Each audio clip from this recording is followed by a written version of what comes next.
स्फेदनन्दस्य कपिलोकजगन्नकः लम्बोदरश्च विकटः विघ्नराजो विनायकः धूमकेतुर्गणाध्यक्षपालचन्द्रगजानन वक्रतुण्डसूर्पगन्नहेरम्भस्कन्दपूर्वजा श्रुतिस्मृतिपुराणानामालयं करुणालयं नमामि भगवत्पादशङ्करं लोकशङ्करम् अपारकरुणासिन्धुं ज्ञानदं शान्तरूपिणं श्रीचन्द्रशेखरगुरुं प्रणमामि मुधान्वहम् सदाशिवसमारम्भां शङ्कराचार्यमध्यमाम् अस्मदाचार्यपर्यन्तां वन्दे गुरुपरम्परां वन्दे गुरुपरम्परां वन्दे गुरुपरम्परां वन्दे गुरुपरम्पराम्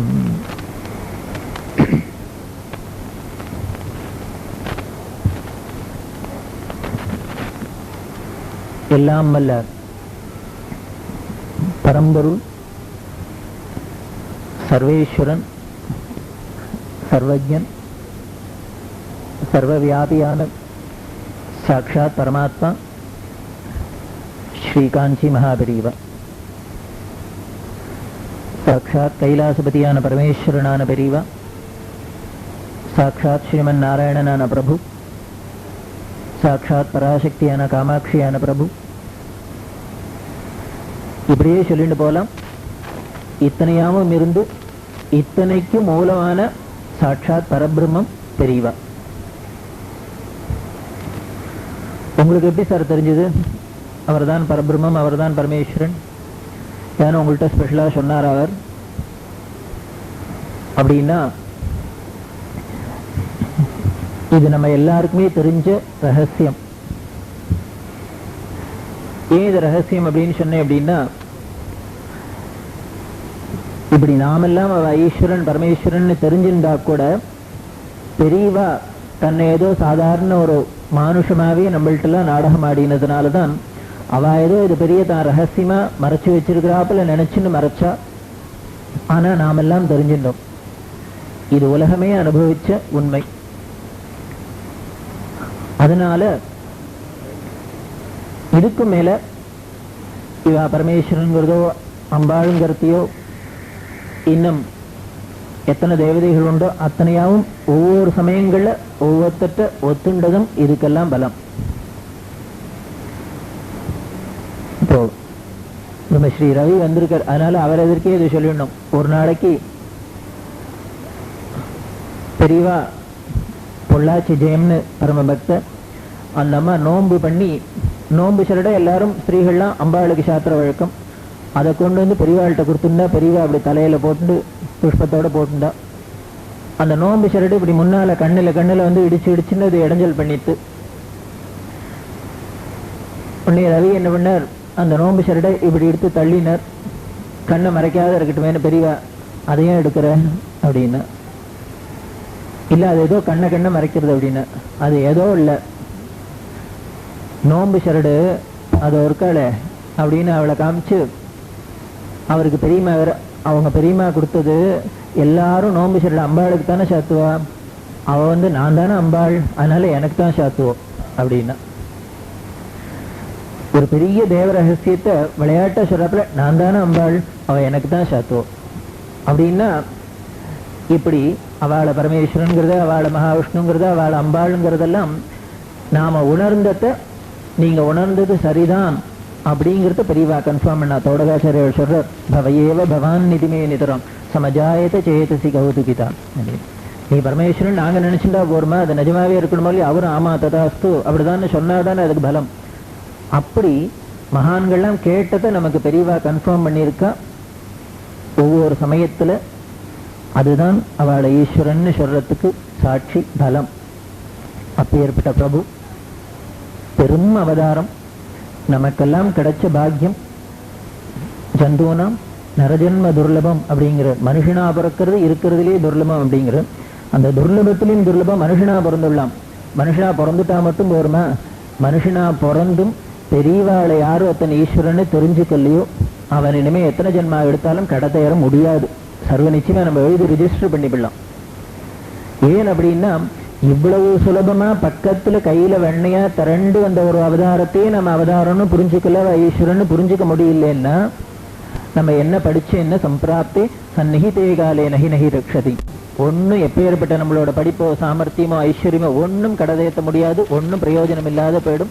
அப்படி கையில வந்த வெண்ணையை எடுத்து வாயில போட்டு நம்ம அனுபவிக்கிற ஒரு பாக்கியம் இல்லைன்னா இதை இன்னும் என்ன சொல்லணும் அப்படின்னா, அப்படி பெரியவாளை ஈஸ்வரன்னு தெரிஞ்சுட்டு அவளை ஒரு தரம் நமஸ்காரம் பண்ணியிருந்தால் போரும். ஈவன் அவளை ஈஸ்வரன்னு தெரிஞ்சிக்காத மனப்பூர்வமா ஒரு தரம் நமஸ்காரம் பண்ணியிருந்தாலும் போரும். அப்படி பண்ணியிருந்தோம்னா தன்னை ஒரு நாளைக்கு யாருன்னு அவ காமிச்சிடுவா. அப்பேற்பட்ட பாக்கியத்துக்கு அதிபதிகள் நாம் எல்லாம்.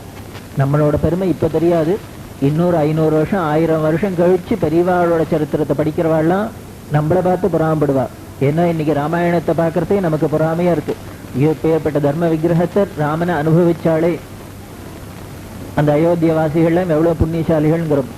இன்னைக்கு பாகவதத்தை படிக்கிறதே இப்பேற்பட்ட கோகுலவாசிகள்லாம் எப்பேற்பட்ட புண்ணியசாலிகள், இவாளோட இப்படி லீல பண்ணானே விளையாடினானே பகவான் அப்படின்னு எல்லாம். உத்தவ சுவாமி சொல்றார், எது பாக்கியம் அப்படின்னா அகோபாகியம் அகோபாகியம் நந்தகோபர் வஜோகசாம். எதனால அவளுக்கு இந்த நந்தகோபர் வஜர்களுக்கெல்லாம் பாக்கியம் அப்படின்னா எம்மித்திரம் பரமானந்தம் பூர்ணம் பிரம்ம சனாதனம் அப்படின்னு பரிபூர்ண வஸ்து பரபிரம்மம் சனாதனன். இப்படி என்ன ஒரு அந்யோன்யமா இவாள்கிட்ட ஒரு மித்திரபாவத்தோட விளையாடிட்டு பத்தியா. இப்பேற்பட்ட இந்த இடையர்கள்னா பாக்கியசாலிகள் அப்படிங்கிறான். அப்படி மகான்கள்லாம் பார்த்து பாக்கியம் பாக்கியம் பாக்கியம்னு கோஷிக்க போற ஒரு பெரிய பாக்கியத்தை நாமளும் தான் அடைஞ்சிருக்கோம். இந்த அயோத்தியாவாசிகளுக்கும் இந்த கோகுலவாசிகளுக்கெல்லாம் எந்த விதத்துல குறைஞ்சவா நாமெல்லாம். ஏன்னா ஒரு அவதார காலத்துல நாமும் இருந்து அது அவதாரம்னு தெரிஞ்சுண்டு அவளோட பேசினோம் பழகினோம், அவளுக்கு ஒரு கைங்கரியம் பண்ணினோம், அவள்கிட்ட ஏதோ ஒரு விதத்துல ஈடுபட்டோம் அப்படின்னா அதுதான் பெரிய பாக்கியம்.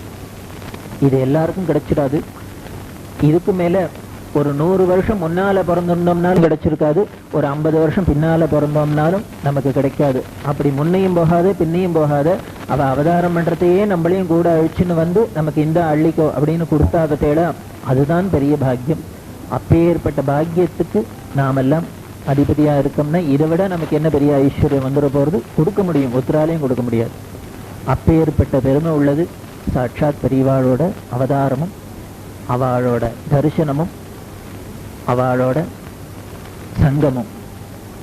அப்பேற்பட்ட பிரபுவை 100 கோடி ஜனங்கள் இருக்கிற தேசத்துல, இன்னும் அதுக்கு மேல ஆயிரக்கணக்கான கோடிகள் ஜனங்கள் உள்ள இந்த பூமியில யாருக்கோ சில பேருக்குத்தானே இந்த பாக்கியம் கிடைச்சது. பெரியவாளை போய் தரிசனம் பண்ண முடிஞ்சது, அவளை பார்க்க முடிஞ்சது, அவளோட பேச முடிஞ்சது, அவ கையால ஒண்ணு வாங்கிக்க முடிஞ்சது.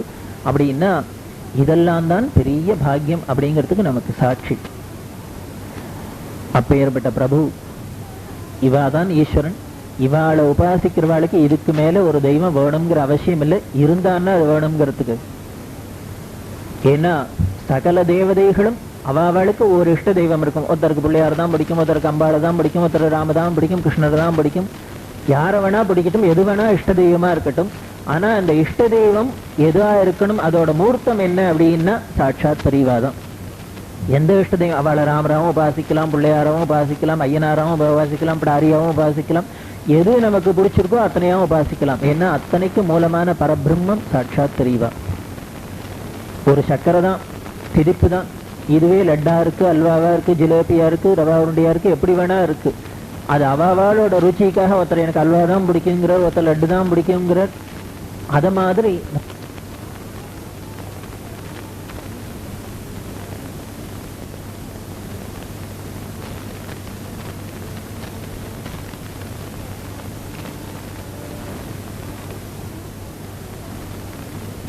பூமியில எதுக்காக அவதாரம் பண்ணணும் அப்படின்னா கீதையில முன்னாலே சொல்லியிருக்காரு. எப்பப்பெல்லாம் அதர்மம் தலையை தூக்கி தர்மம் தலகுனியறதோ அப்பெல்லாம் நாம் அந்த தர்மத்தை தூக்கி நிறுத்துறதுக்காக வருவேன் அப்படின்னு சொல்லியிருக்கார். இது சொன்னது சத்தியம் அப்படிங்கிறதுக்கு என்ன சாட்சி அப்படின்னா, அதாவது உலகத்துல எப்படி அவதாரம்னு ஒருத்தரை டிசைட் பண்றது, டிட்டர்மின் பண்றது. உலகத்துல யார் வேணா நான் அவதாரங்களா நீ அவதாரங்களா யார் வேணா சொல்லலாம். ஆனால் நிஜமாவே இத்தனை அவதாரம் சேர்ந்து ஏக காலத்துல வர முடியுமா? அதனால எப்படி எதை நிஜமான அவதாரம்னு நாம தெரிஞ்சுக்கணும் அப்படின்னா, எந்த அவதார புருஷன் இந்த தர்மத்தை நன்கு நிலைநாட்டுறோ, தான் அனுஷ்டிச்சு இந்த உலகமும் அனுஷ்டிக்க முடியுமா பண்றாரோ அவர்தான் அவதாரம். ஏன்னா தர்ம சம்ஸ்தாபனார்த்தாய சம்பவாமி யுகே யுகே அப்படின்னு சொல்லி தர்மத்தை நிலைநாட்டுறதுக்கு தான் நான் அவதாரம் பண்ணுவேன் அப்படிங்கிற 3 காரியம் சொல்றார். சாதுக்களை ரட்சிக்க, துஷ்டர்களை சிக்ஷிக்க, தர்மத்தை நிலைநாட்ட நான் அவதாரம் பண்ணுவேன் அப்படின்னு. சரி, தர்மத்தை நிலைநாட்டுறவர் தான் அவதாரம். இப்ப இந்த தர்மம்னா என்ன அது தெரிஞ்சுனா தானே அதை நிலைநாட்டுறவர் தான் அவதாரம்னு தெரிஞ்சுக்கிறது. அப்படின்னா இந்த தர்மம்னா என்ன அப்படின்னா வேதாகிலோ தர்ம மூலம் அப்படின்னு சொல்லி, வேதமே அனைத்து தர்மங்களுக்கும் ஆணிவேர் அப்படின்னு சொல்றது. அப்பேற்பட்ட ஒரு மரம் நன்னா இருக்கணும் அப்படின்னா அது நிறைய பூக்கணும், காய்க்கணும், பழுக்கணும் அப்படின்னா அதை நாம எதை போஷாக்கா பண்றோம், பாதுகாக்கிறோம்னா அந்த மரத்தோட வேற நாம ஜாகிரதையா பார்த்துக்கிறோம். அதுல தண்ணியை ஊத்தி அதுல வெறுவை போட்டு இப்படி எல்லாம் நாம ரட்சிக்கிறதுனால அந்த மரத்துல பலனை நாம அனுபவிக்கிறோம். அது மாதிரி இந்த தர்ம விருட்சம்ங்கிற இந்த பலத்திலேருந்து நாம இந்த சுகம் அப்படிங்கிற இந்த பலத்தை அனுபவிக்கணும்னால் அந்த வேறான வேதத்தை ரட்சிக்கணும், அதை ஜாகிரதையா பார்த்துக்கணும். அப்பேற்பட்ட யாரு வேத சம்ரட்சணம் பண்றாளோ, வேதத்தை போஷிக்கிறாளோ, வேதத்தை காப்பாத்துறாளோ அவாதான் இந்த அவதாரம் அப்படின்னு சொல்றது.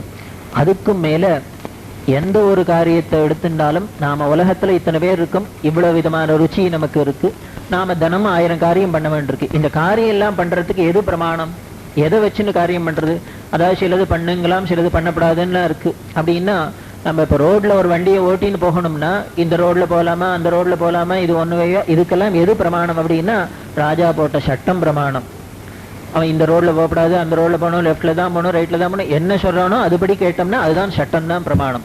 அதே மாதிரி ஒரு ரோட்ல இப்படி ஒரு வண்டியை ஓட்டின்னு போறதுக்கே இவ்வளவு ஒரு சட்டம் வேண்டிருக்கு, ஒரு பிரமாணம் வேண்டிருக்குன்னா இப்படி நாம பிறந்து இந்த ஜென்மாங்கிற இந்த ஜென்மா ஓட்டின்னு போய் கடைசியில போய் சேர ஒரு டெஸ்டினேஷன் இருக்கு இல்லையா, மோட்சம்ங்கிற சாதனத்தை அடையணும்னா அதுக்கு எது பிரமாணம், அதுக்கு எது ரூல்னா சாஸ்திரம் தான் பிரமாணம்.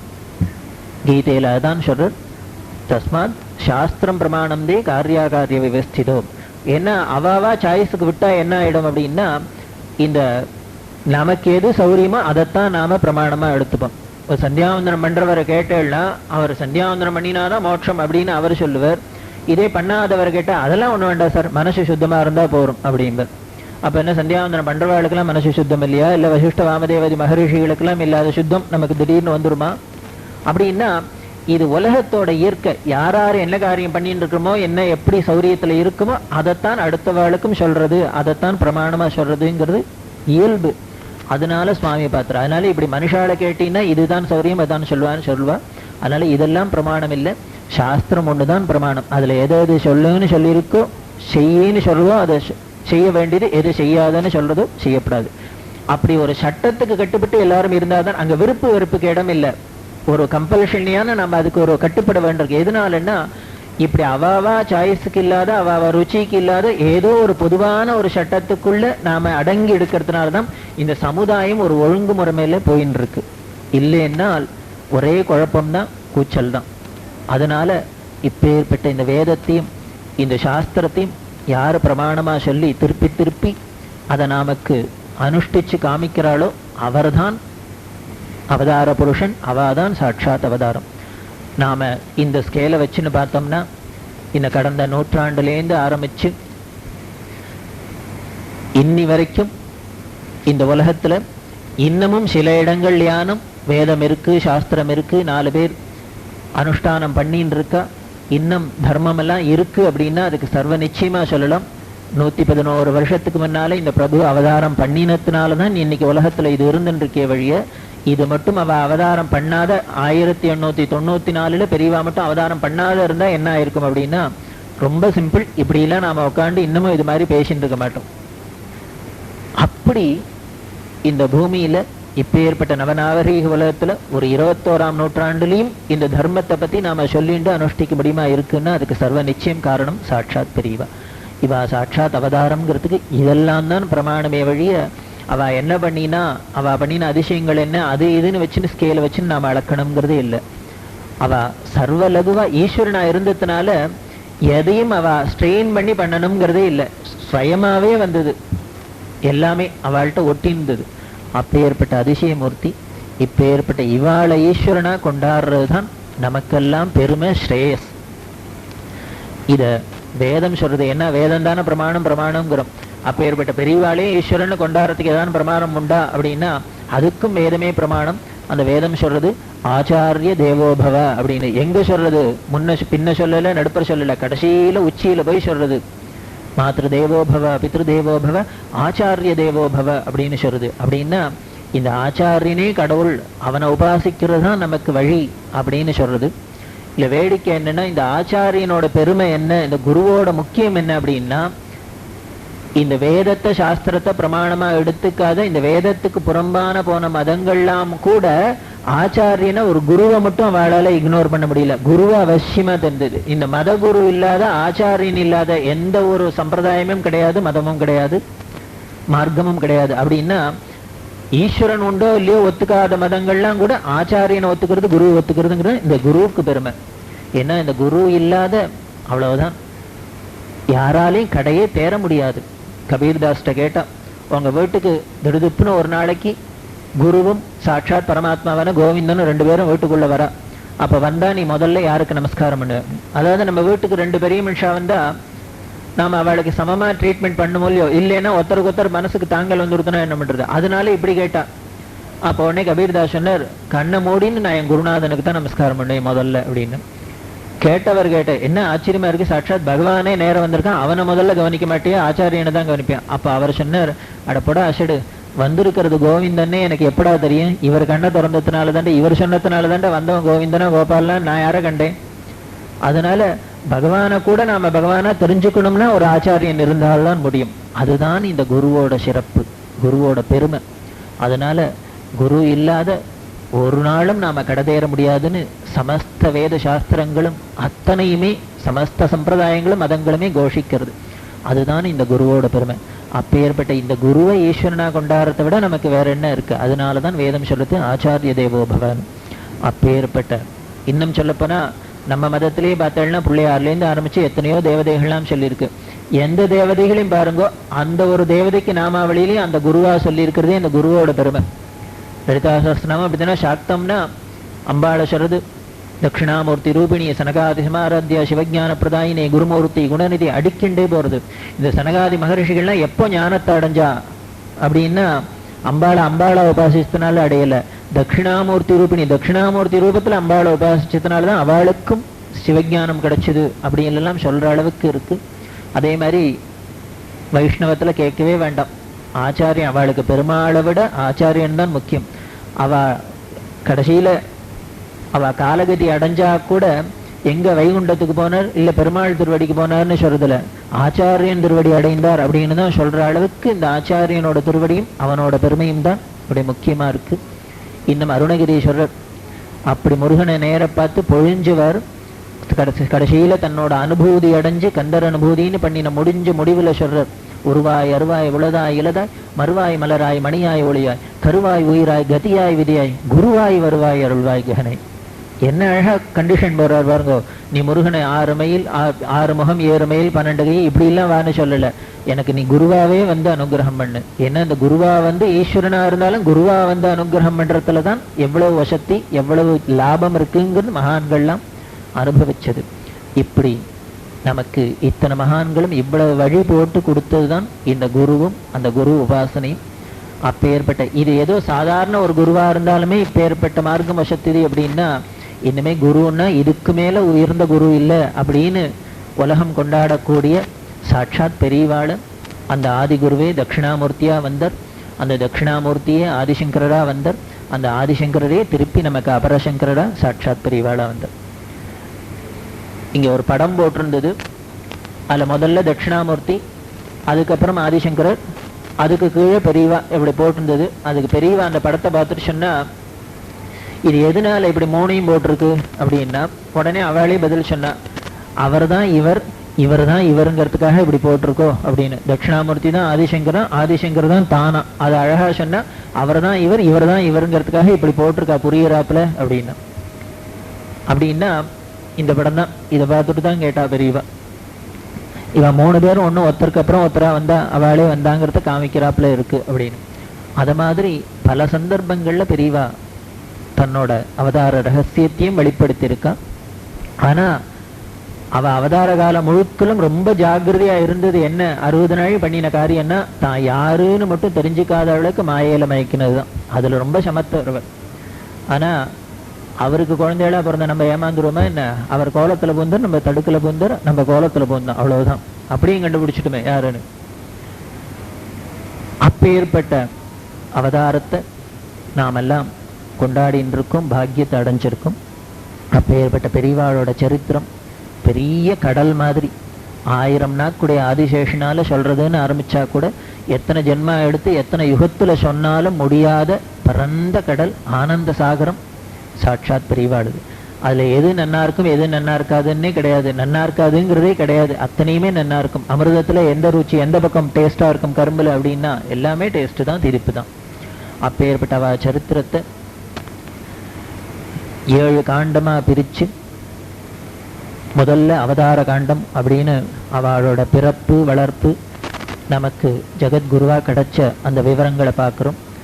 ரெண்டாவதா விஜய யாத்ரா காண்டம் அப்படின்னு பெரியவா தன்னோட அவதார காலத்துல அவ பண்ணின யாத்திரைகள் எல்லாம் பார்க்குறோம். இந்த பாரத தேசத்தை சங்கர விஜயத்துல சொல்றது 3 தரம் பாதவலம் வந்து இந்த சனாதன தர்மத்தை ஆச்சாரியால் நிறுத்தி வச்சா ஸ்தாபிதம் பண்ணினான்னு. அப்பேற்பட்ட இந்த பாரத தேசத்தை அதே ஆச்சாரியால் பண்ணினாப்பிலேயே பெரியவாளும் இந்த பாரத தேசத்தை தன்னோட திருப்பாதத்தினால பலதரம் யாத்திரம் பண்ணி, அதிலும் குறிப்பா 3 தரத்துல யாத்திரை பண்ணி நமக்கெல்லாம் தர்மத்தை ஸ்தாபனம் பண்ணி வச்சிருக்கா. அந்த யாத்திரை விவரங்களை விஜய யாத்ரா காண்டம்னு பார்க்குறோம். இது வேடிக்கையா இருக்கும். இப்படி பெரியவா பண்ணின யாத்திரை மாதிரி இது வரைக்கும் உலகத்துல யாரும் பண்ணினதில்லை, பண்ணவும் முடியாது. அந்த அளவுக்கு கின்னஸ் பெரியவா பண்ண காரியத்துல கின்னஸ்ல போடுறதுன்னு வச்சிருந்தா புஸ்தகம் முழுக்களும் பெரியவா பண்ணதா தான் இருக்கணும். அப்படி எதை தொட்டாலும் பெரிய சாதனை தான் பெரியவாளுது. அதான் காசி யாத்திரை பண்ணினா எத்தனை வருஷம் அப்படின்னா ஆச்சரியமா இருக்கு. 21 வருஷம் காசி யாத்திரை பண்ணினா பெரியவா. இவ சங்கல்பம் பண்ணிட்டு கும்பகோணத்துலேருந்து யாத்திராதானம் பண்ணிட்டு கிளம்பி காசி யாத்திரையை பூர்த்தி பண்ணிட்டு திருப்பி கும்பகோணம் வரத்துக்கு 21 வருஷம் ஆச்சுன்னா இது மாதிரி யாரானு காசி யாத்திரை பண்ணியிருக்காளா? நமக்கு தெரிஞ்சு இல்லை. எந்த புராணம் எந்த சாஸ்திரத்திலும் படிச்சிருக்குமா? படிச்சது கிடையாது, இன்னுமே பண்ணவும் முடியாது. அப்படி எதை பண்ணினாலும் யாராலையும் பிரேக் பண்ண முடியாத ரெக்கார்டு தான் பெரியவாளோடது. அப்பேற்பட்ட விஜய யாத்திரைகள்லாம் 2வது நாள். சரி, ஏதோ பிறந்தா வளர்ந்தா உடனே யாத்திரை பண்ணினா ஊரை சித்தினா அவ்வளவுதானா அப்படின்னா இல்லை. அப்படி போன இடத்தெல்லாம் நடந்தது. அவ பாதம் பட்டா அதிசயம்தான், அவ கையை வாயை திறந்தா உபதேசம்தான், கையை தூக்கினா அனுகிரகம்தான். இப்படி எதை பண்ணினாலும் அவ பண்ணின அதிசயங்களையும் அவ பண்ணின உபதேசங்களையும் அவ பண்ணின அனுகிரகத்தையும் அடுத்த 3 காண்டத்துல பார்க்கிறோம். 6வதா சர்வஜ்ய காண்டம் அப்படின்னு பெரியவாளோட மேதாவிலாசத்தை பார்க்க போறோம். அதாவது ஒரு சாதாரணமா ஒரு அவளை இந்த காண்டத்துல மட்டும் பெரியவாள் ஒரு பெரிய அவதார புருஷன்லாம் வச்சுன்னு பார்க்கக்கூடாது. சாதாரண ஒரு மனுஷ వ్యక్తిயா வச்சுன்னு பார்த்தோம்னா என்ன இப்படி ஒரு மனுஷ மூளைக்குள்ள இவ்வளவு விஷயத்தை ஸ்டோர் பண்ண முடியுமா? ஸ்டோர் பண்றது பெருசா இல்ல, அதை திருப்பி டான்டான்னு ரிட்ரைவ் பண்ணுவேன், அதுன்னு அங்க இருக்கிறது. ஆனாப்பட்ட கம்ப்யூட்டர் எல்லாமே சமயத்துல கால வாரி விட்டுறது. ஆனா எந்த சமயத்திலையும் கால வாராத ஒரே கம்ப்யூட்டர் பெரியவா தான். அப்படி எய்தாப்புல போய் நின்னோடனே பூர்வோத்தரத்தை ஆரம்பிச்சிருவா, அவ்வளவுதான். இதுல வேடிக்கை என்னன்னா அவளுக்கு தெரியாத விஷயம் அவாவா குடும்ப விஷயம்லாம் அவாவாளுக்கே தெரியாது. பெரியவாள்கிட்ட வந்து கேட்டு தெரிஞ்சுக்க முடியுமா இருந்ததுன்னா அது என்ன ஒரு ஸ்டோரேஜ் கெப்பாசிட்டியோ, என்ன மெகாபைட்டா கிகாபைட்டா டெராபைட்டா என்ன பெரியவா பைட்னு வேணா சொல்லலாம். அதுக்கு கெப்பாசிட்டியே சொல்லி மாடாத ஒரு கெப்பாசிட்டி. அப்பேற்பட்ட ஒரு மேதா விலாசம். அதுக்கு மேல யாரு வரட்டுமே, ஒரு இன்ஜினியர் வந்தா இவாள இன்ஜினியரா போயிடுவா, ஒரு டாக்டர் வந்தானா இவா டாக்டர், இனிமே ஒரு லாயர் வந்தா இவாள லாயர், ஒரு ஆடிட்டர் வந்தா ஆடிட்டர், ஒரு சமயக்காரன் வந்தா சமயக்காரன், ஒரு சாப்பாட்ராமன் வந்தா சாப்பாட்ராமன், இப்படி ஒரு வேத பண்டிதர் வந்தா வேத சாஸ்திரம், ஒரு சங்கீதக்காரன் வந்தா சங்கீதக்காரன். இப்படி யாரு போறாளோ யாருக்கு இருக்காளோ அவளாவே பெரியவா மாழிவா. அதுக்கு மேல அந்தந்த துறையில பெரிய கரை கண்டவாளும் பெரியவாள்கிட்ட வந்து 1/2 மணி பேசிட்டு போனா நம்ம ஒண்ணுமே தெரிஞ்சுக்கல, இனிமேதான் படிக்க ஆரம்பிக்கணுங்கிற அளவுக்கு பெரியவா விஷயத்தை சொல்றதுதான் அந்த ஒரு அவளோட சர்வஜ்யன். இந்த சர்வஜ்யன்கிற பதத்துக்கு வாலறிவன் அப்படின்னு சொல்றாரு இல்லையா வள்ளுவர். அப்பேற்பட்ட அந்த வாலறிவன் சாட்சாத் பெரியவா. அதை நேர அனுபவிச்சவாளுக்கு தெரியும். அப்பேற்பட்ட அந்த மேதா விலாசத்தை சர்வஜ்ய காண்டமா 6வது நாள் பார்க்கிறோம். கடைசியில 7வது காண்டமா ஸ்மரண காண்டம் அப்படின்னு இப்பேற்பட்ட பிரபு எதுக்கு இப்படி வந்து அவதாரம் பண்ணினர், 100 வருஷம் நம்மளோடெல்லாம் இப்படி விளையாடினர், இத்தனை காரியங்கள்லாம் பண்ணினர் அப்படின்னா இதெல்லாம் திருப்பி திருப்பி நம்ம ஆசை போட்டு நினைச்சுட்டே இருக்கணும். யாருக்கு எந்த இடத்துல இந்த பெரியவா ஸ்மரண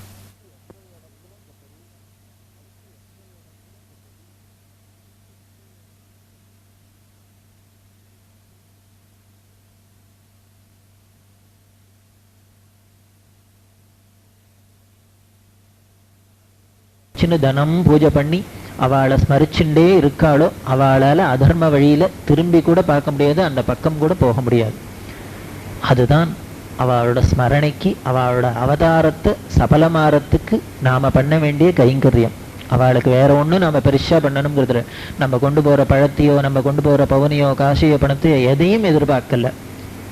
அப்படி நாம மனசு திருந்தி நாமும் நல்லது வழியில போகணும், தர்ம வழியில போகணுங்கிறதுக்காக தான் அவ அவதாரம் பண்ணினான். அதனால அந்த ஸ்மரணை நமக்கு வந்துடுத்துன்னா இந்த உலகத்துல உள்ள அத்தனை பிரச்சனைக்கும் ஒரே மருந்து. அப்படி பெரியவா ஸ்மரணை நமக்கு எப்பொழுதும் இருக்கணும்.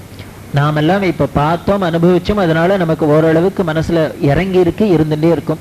ஆனா இன்னுமே பார்க்க தவறின குழந்தைகளுக்கு, அந்த பாக்கியம் இல்லாத பிற்கால சந்ததிகளுக்கெல்லாம் நாம தானே சொல்லணும். இன்னைக்கு ராமரை பத்தி கிருஷ்ணரை பத்தி எல்லாம் தெரிஞ்சுட்டு இருக்கோம் அப்படின்னா ராமாவதார காலத்திலேருந்து ஆரம்பிச்சு இன்னி வரைக்கும் திருப்பி திருப்பி நம்ம மூதாதையெல்லாம் சொல்லி சொல்லி சொல்லி நமக்கு இறக்கி இருக்கிறதுனால தானே நம்ம வரைக்கும் அது வந்திருக்கு.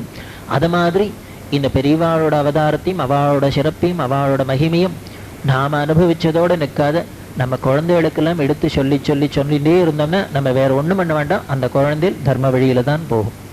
அதனால இந்த ஸ்மரணைங்கிறது முக்கியமா இருக்கு. இந்த ஸ்மரணையே சுகமும்.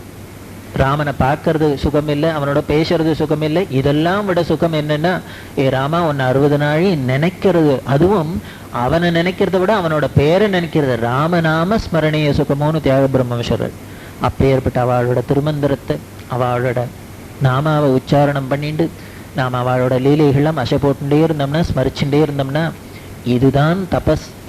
அப்படி அதாவது எதனால இந்த ஸ்மரணை எதுக்கு வேணும் அப்படின்னா, எதை ஒன்று நாம் 60 நாள் நினைச்சுட்டே இருக்கோமோ அதுவாகவே காலப்போக்கில் மாறிடுறோம். இது விஞ்ஞான ரீதியாகவும் இது வாஸ்தவம் தான். அப்படின்னா ஏதோ ஒன்று நினைச்சா நாம் அதுவாக மாறுறோம்னா, இருக்கிறதுலே உயர்ந்ததான பரபிரம்மமான பிரம்மானந்த வஸ்துவான அவளை நினைச்சுட்டே இருந்தோம்னா நாமும் அவளாவே மாறப்போறோம். இதுதான் பெரிய அத்வைதம், ஜீவன் முக்தி அப்படிங்கிறது. அப்பேற்பட்ட மோட்சத்தை கொடுக்கக்கூடியது சாட்சாத் பெரியவா ஸ்மரணை. அதுக்காகத்தான் நாமெல்லாம் இது மாதிரி ஒரு முயற்சியா பண்ணி இந்த உலகம் என்ன நினைச்சிருந்தது அப்படின்னா, பெரியவாளை அவளை பார்க்கறதே பெருசா நினைச்சது. ஆனா அப்புறம் அந்தண்ண வந்தோடனே என்னமோ சர்வசாதாரணமா மறந்து போனாப்புல இருந்தது.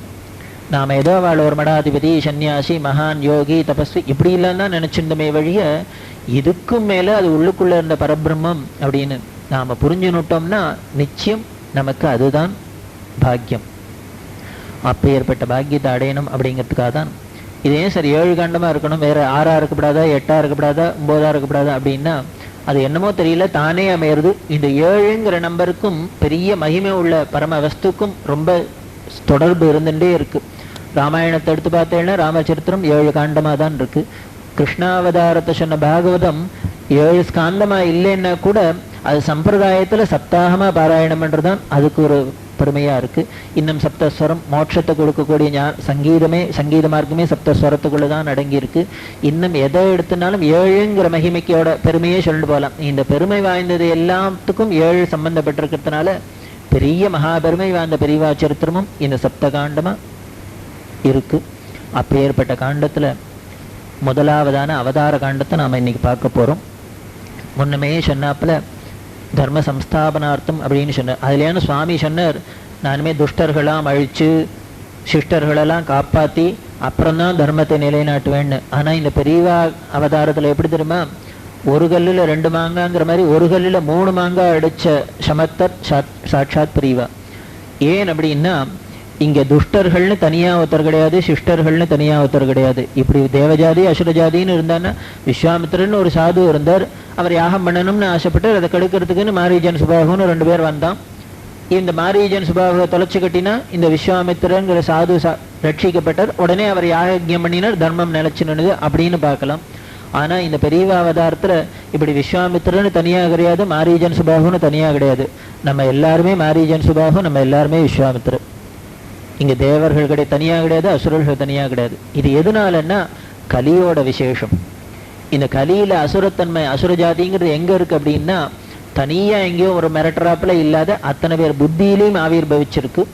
அதனால நாம என்ன பண்றோம், யாரும் அனுஷ்டானம் பண்றோம் அவளை வெய்ய வேற ஆரம்பிச்சிடும். பண்ணாத்தோட இல்ல, குதிரை விழுந்ததோட இல்ல, குழியும் பறிச்ச கதையா நம்ம பண்ணாதோட இல்லை, பண்றவாளையும் பண்ண விடாத அளவுக்கு அது நம்ம வாய்ச்சாலுமே பேசுறோம் இல்லையா, அதுதான் கலியோட விசேஷம்.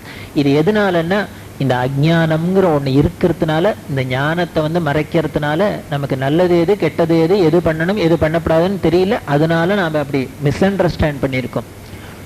சுவாமி பார்த்தார், மற்ற அவதாரம்லாம் ரொம்ப ஈஸி.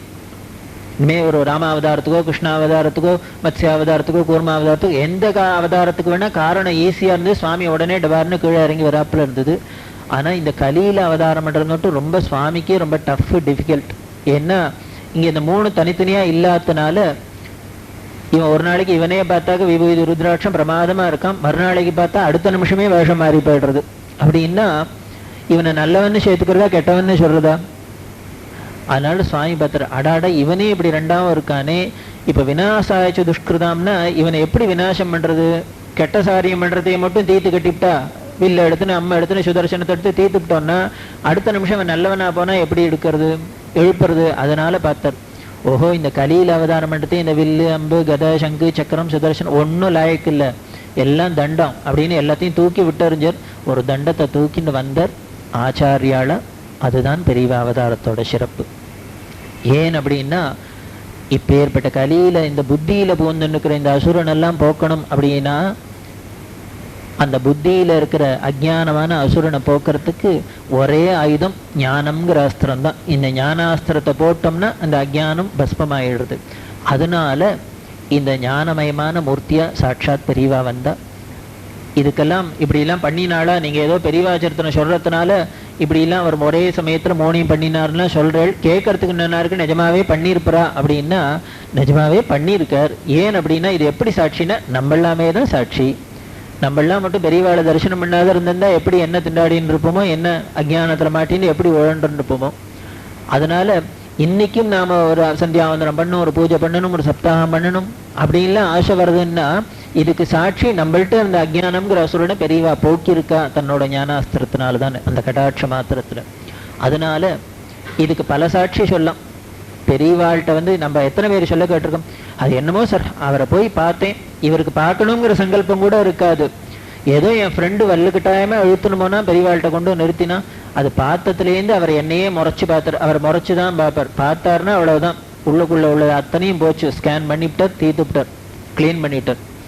அதுக்கப்புறம் நான் எப்படி மாறினேன்னே தெரியல, எனக்கு மாறிட்டேன் அப்படிங்கிற. இதெல்லாம் விட அவ நேர பார்த்து பண்ணினதெல்லாம் இருக்கட்டும், அதையும் விட அதிசயம் என்ன தெரியுமா? அவ எப்பேற்பட்ட பவர்ஃபுல் சர்வசக்தன் பராசக்திங்கிறதுக்கு அவ சொன்ன வார்த்தையை புஸ்தகத்துல படிச்சுட்டு மாறினவாளை கூட ஆயிரக்கணக்கில் காமிக்கலாம்.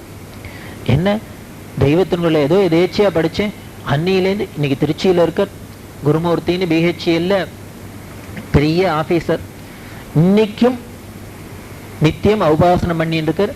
அவரோட சிகையும் கஞ்சகச்சமும் பார்த்தேன்னா ஒரு பெரிய ஆபீசர் பிஹெச்எல்னு இருக்கும். ப்ரமோஷன் வேண்டான்னு அங்கேயே அழிச்சாட்டியுமா திருச்சியில உட்காந்துண்டு அப்படி பண்ணிட்டு இருக்கார். அவாத்து மாமி அவளோட அந்த 9 யஜமும் அவளோட ஆச்சாரமும் அனுஷ்டானமும் அப்படி ஒரு ரிஷியோட கிரகம் மாதிரி இருக்கு.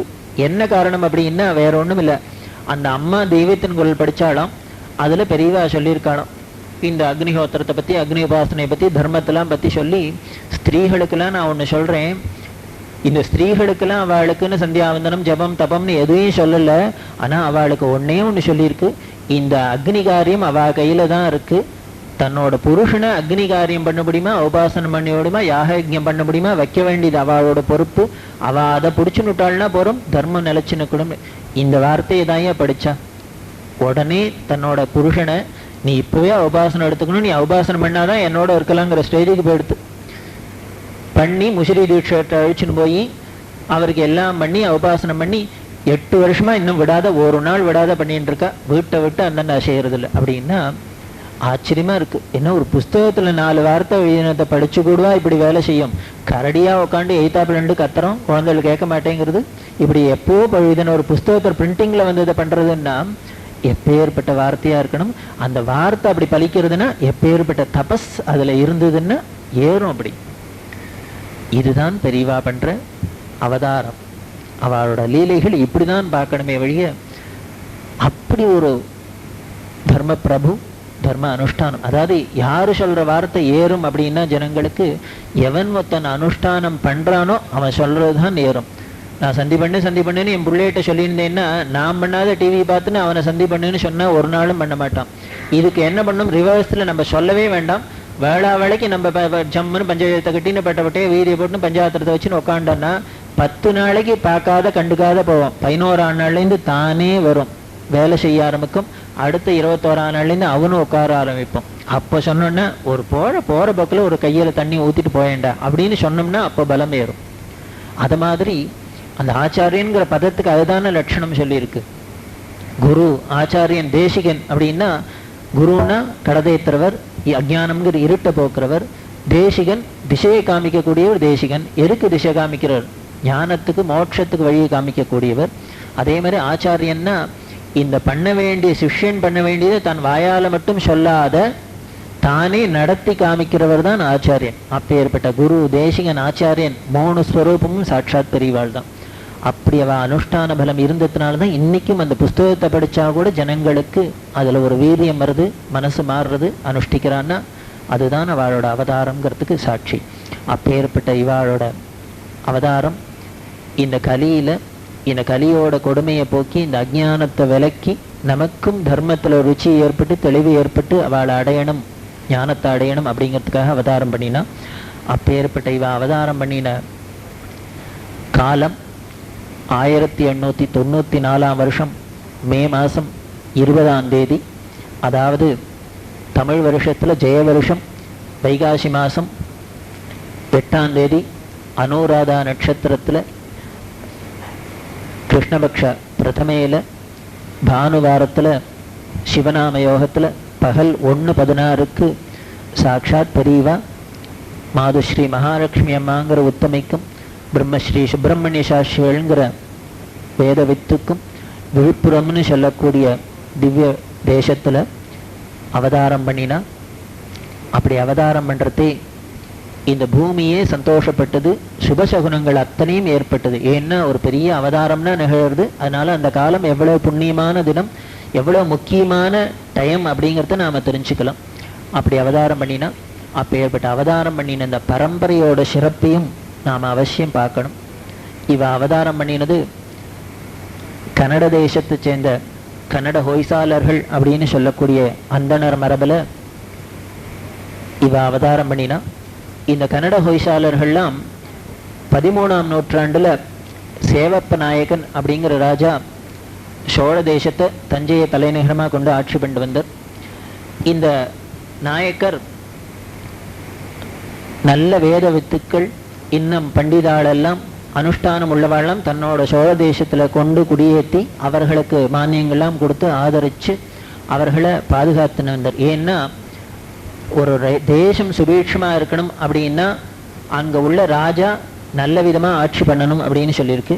இந்த ராஜா நல்ல விதமா ஆட்சி பண்ணணும்னா அவனை சுத்தீவிர இந்த வேதமும் இந்த வேதத்தை ரட்சிக்கிறவாளும் இருந்துட்டே இருந்தா இவாளோட அனுகிரகத்தினால இவாளோட தபஸ்னால அனுஷ்டானத்தினால அவனுக்கும் நல்ல விதமா ஆட்சி இருக்கும், ஜனங்களும் சௌக்கியத்தை அடைவா அப்படின்னு சொல்லியிருக்கு.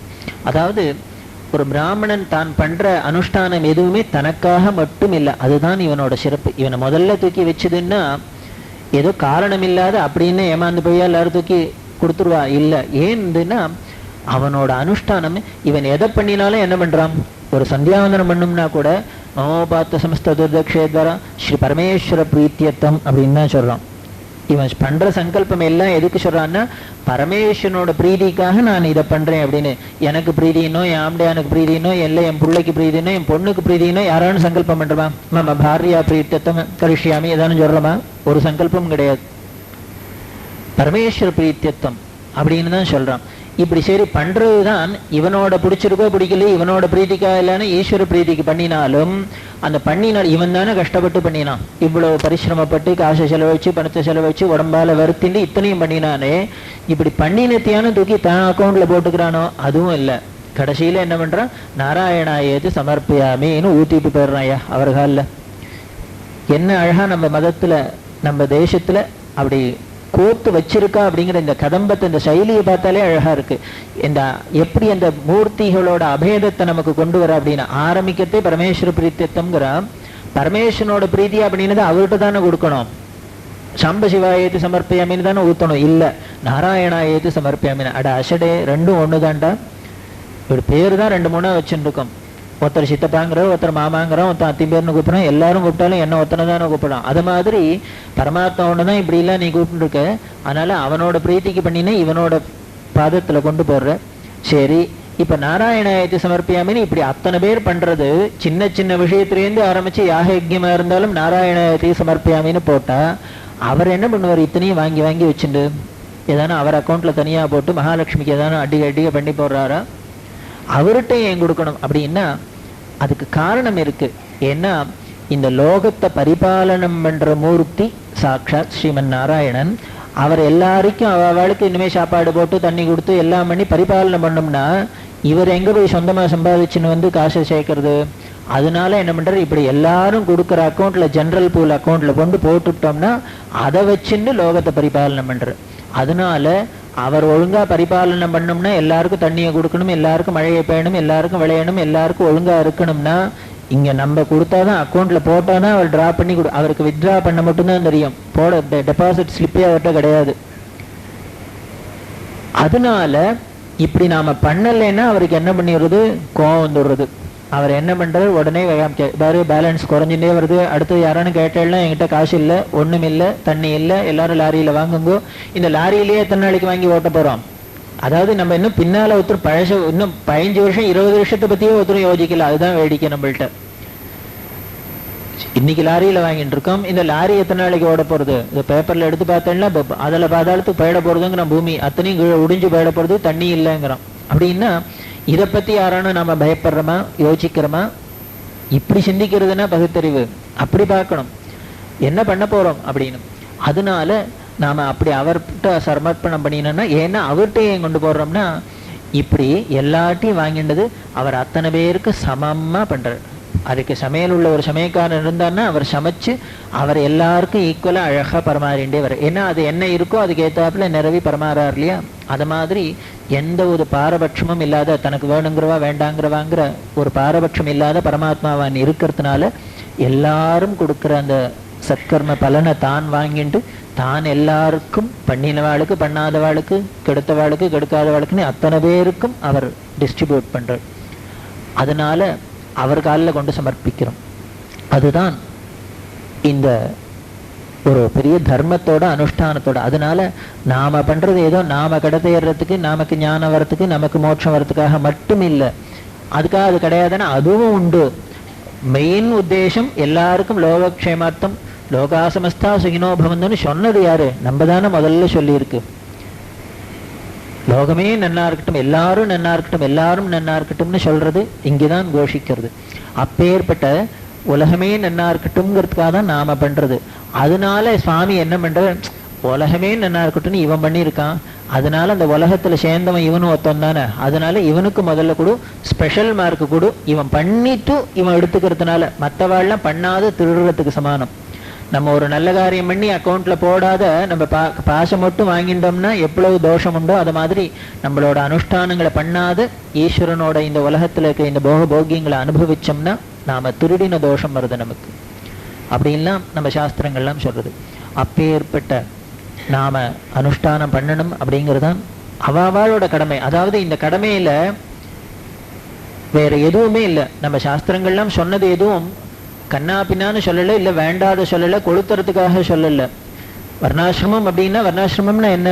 எக்கனாமிக்ஸ்லன்னா டிவிஷன் ஆஃப் லேபருங்கிறோம், சாஸ்திரத்துல சொன்னா வர்ணாசிரமம்ங்கிறது கேவலம் ஒரு 100 பேரை வச்சு வேலை வாங்குறதுக்கே ஒரு மார்க்கெட்டிங் வேணுக்கு, மேனுஃபேக்சரிங் டிபார்ட்மெண்ட் வேண்டிருக்கு, 4 டிபார்ட்மெண்ட் வேண்டிருக்கு, அதுல 40 ஆபீசர் வேண்டிருக்கு.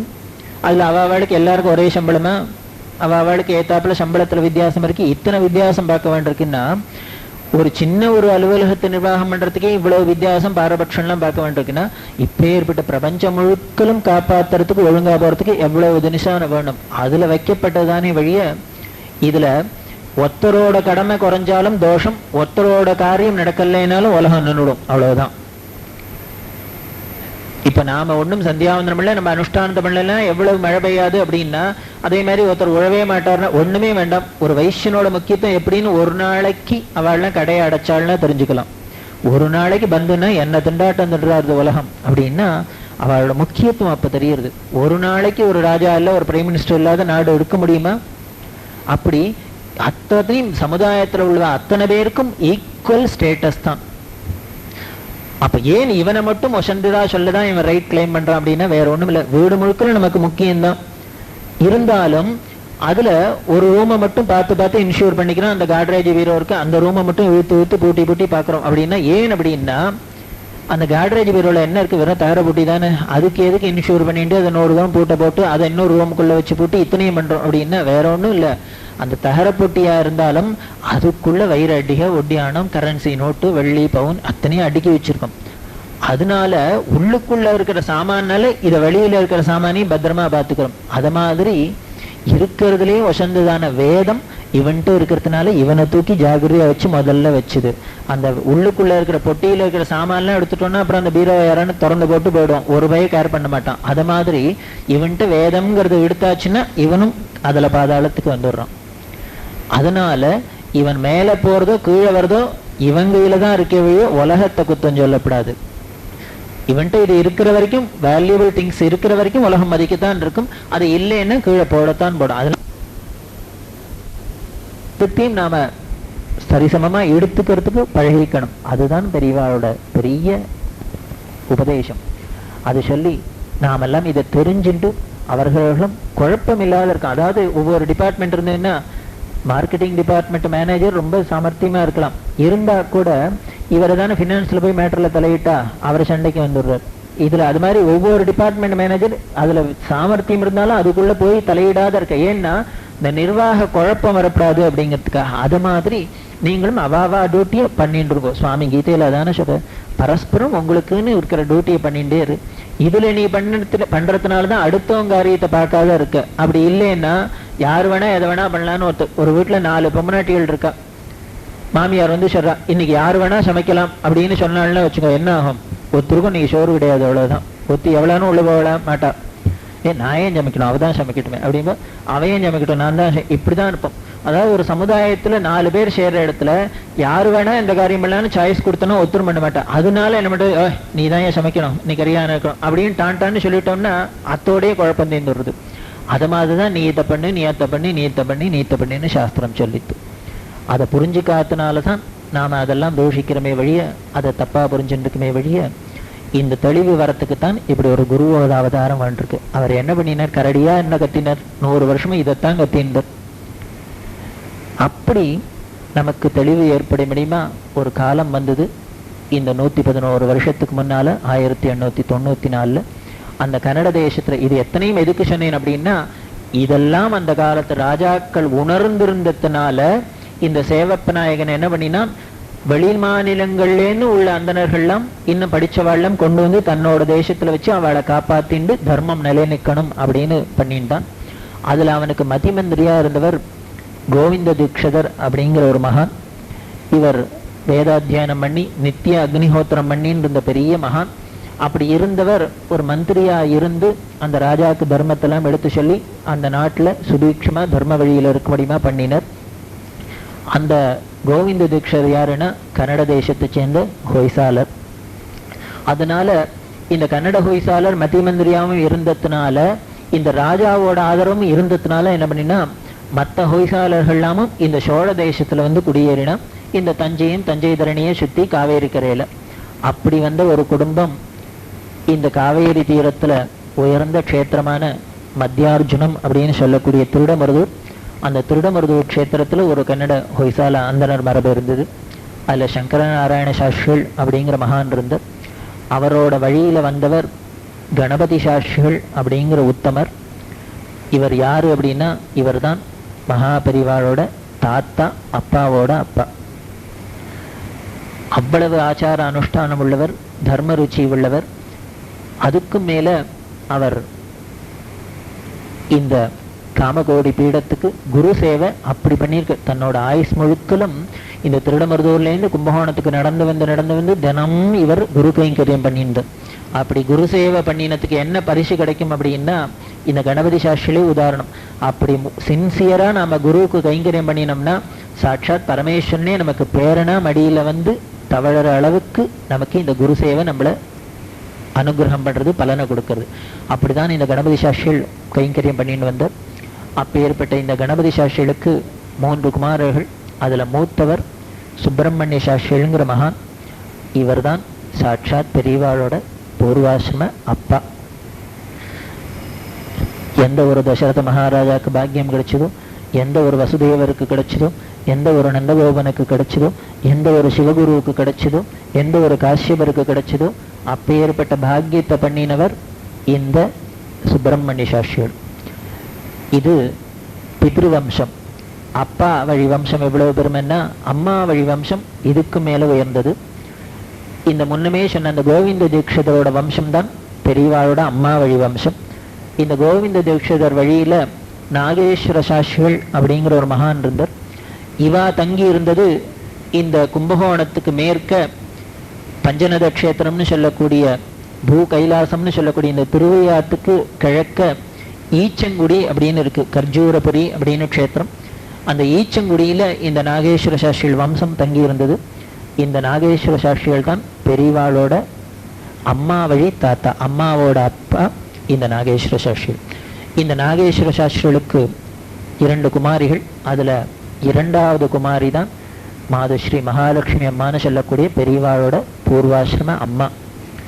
எப்பேற்பட்ட உத்தமியா இருக்கணும் கொஞ்சம் நினைச்சு பாருங்க. கற்பனையில எல்லாருக்கும் தான் குழந்தைகள் பிறக்கிறது, இருந்தாலும் இந்த மகாலட்சுமிக்கு ஒரு புள்ள பிறந்தாப்புல உலகத்துல யாருக்கானும் பிறந்திருக்கா? என்ன ஒரு பாக்கியம் பண்ணியிருந்தா. ஆழ்வார் சொல்றாரே, மண்ணு புகழ் கோசலைதான் மணி வயிறு வாய்த்தவனே. விஸ்வாமித்திர எழுப்புறதையே என்ன பண்ணாரு, ராமா ஏந்திரன்னு சொல்லல, கௌசல்யா சுப்ரஜா ராமா உத்திஷ்ட ஏந்திரா அப்படிங்கிற. ஏன்னா கால வேளையில அவளைத்தான் ஸ்மரிக்கணுங்கிற. ஏன்னா எப்பேற்பட்ட ஒரு அவதாரத்தை, எந்த அவதாரத்தை தாங்கின்னு இருக்கா, யார உள்ளுக்குள்ள வச்சிருந்திருக்கா? 1 நாள்ல 2 நாள்ல 10 மாசம் அடக்கி வச்சிருந்தக்கால யார? வேதாந்தத்தாலையும் வர்ணிக்க முடியாத தாசர்வாள் சொல்றாரே, அனோரணீயன மகதோ மகியன நிகமகிலுகத அகணித மகிமன. வேதத்துக்கு கூட மாட்டிக்காத பெருமை உடையவன ஒரு பொம்மநாட்டி வயத்துக்குள்ள வச்சிருந்தாள்னா எப்பேற்பட்ட உத்தமியா இருந்து எப்பேற்பட்ட தபஸ் இருந்தா அப்படி அடக்க முடியும். அதனாலதான் யசோதையை பார்த்து பொறாமப்படாத மகான்களே கிடையாது. ஏன்னா அப்பேற்பட்ட பெருமைன்னா, ஒரு மனுஷாவோட அந்த வாழ்க்கையிலே எது ரொம்ப அழகான பருவம் அப்படின்னா அந்த பால்ய பருவம், குழந்தை பருவம் தான். அந்த குழந்தைகள் எது விஷமம் பண்ணினா கூட ரசிக்க முடியுமா இருக்கிறது குழந்தைகள் பருவம் தானே. அது கண்ணாடி உடைச்சதுன்னா 1000 ரூபாய் கொடுத்து வாங்கி உடைச்சதுன்னா என் புள்ள உடைச்சிட்டான்னு சிரிப்பு தான் வருது. இதே அடுத்த வீட்டுக்கு பையன் உடைச்சான்னா இருக்குமா? இல்லை அவனே 30 வயசுக்கு உடைச்சான்னா என்ன பண்ண, ஓங்கி 4 சாத்துவோம். அப்படின்னா அந்த பால்யத்தை அனுபவிக்கிறது யாருக்கு கிடைக்கணும்? தாய்க்கு தானே கிடைக்கிறது. அவ குளிப்பாட்டி விடுறதும், அதுக்கு ட்ரெஸ் பண்றதும், அதுக்கு அழகு பண்ணி பார்க்கறதும், இப்படி ஒவ்வொன்றத்தையும் ரசிக்க ரசிக்க ரசிக்க அந்த ரசனை வருது அப்படின்னா அந்த தாயாருக்கு தானே கிடைக்கிறது. அதனால்தான் இந்த யசோதையை பார்த்தும், இந்த தேவகியை பார்த்தும், இந்த கோசலையை பார்த்தும் மகான்கள்லாம் அப்படியே அங்கலாச்சுக்கிறா. என்ன புண்ணியம் பண்ண, என்ன புண்ணியம் பண்ண யசோத பாபநாச சிவன் கேட்கிற. எதுக்கு? சனகாதிய தவ யோகத்தினால் வருத்தி சாதித்ததை எளிதில் பெற புனிதமாதே. செயின்ட் பட்டம் முதல்ல யசோதைக்கு கொடுத்துட்டார் பாபநாச சிவன். புனிதமாதே எளிதில் பெற என்ன தவம் செய்தனை அப்படின்னு. ஏன்னா இப்ப ஏற்பட்ட இந்த அனுபவத்துக்கு தாண்டி பிரம்மாதி தேவதைகள்லாம் ரிஷிகள்லாம் உடம்பு முழுக்கலும் புத்த வச்சுன்னு தபஸ் பண்ணினா, அப்படி படுத்தி சாதிச்சத ஒண்ணுமே பண்ணாத அப்படி நீ கிடைச்சிட்டியோ, உனக்கு கிடைச்சதே, நீ என்னதான் பண்ணியிருப்ப அப்படின்னு கேட்கறா இல்லையா? அந்த பாக்கியத்தை அடைஞ்சவன் இந்த மகாலட்சுமி அம்மா. அப்பேற்பட்ட இந்த இதுல வேடிக்கை என்னன்னா, இந்த மகாலட்சுமி அம்மாவுக்கும் இந்த சுப்பிரமணிய சாஸ்திரிகளுக்கும் எப்படி வந்தது தொடர்பு அப்படின்னா, இவர் ஒரு பக்கம் திருமதுரில் தபஸ் பண்ண குடும்பமா இருக்காரு, அவ எங்கேயோ மேற்க ஈச்சங்குடியில இருக்கா. இவ 2 பேருக்கும் எப்படி இவ சம்பந்தம் வந்தது அப்படின்னா, இந்த திருடமருதூரில் உள்ள இந்த கணபதி சாஸ்திரிகளுக்கு ஆத்து புரோஹிதர் ஆச்சாரியர் இந்த நாகேஸ்வர சாஸ்திரிகள். அதனால என்ன பண்ணினார், நாகேஸ்வர சாஸ்திரி ஒரு நாளைக்கு கணபதி சாஸ்திரிகிட்ட கேட்டார், உன் புள்ள தான் இருக்கு 2-3 பிள்ளை, அதில் உன் பெரிய பிள்ளைக்கு என் பொண்ணை உன்னை கல்யாணம் பண்ணிக்கவே அப்படின்னு.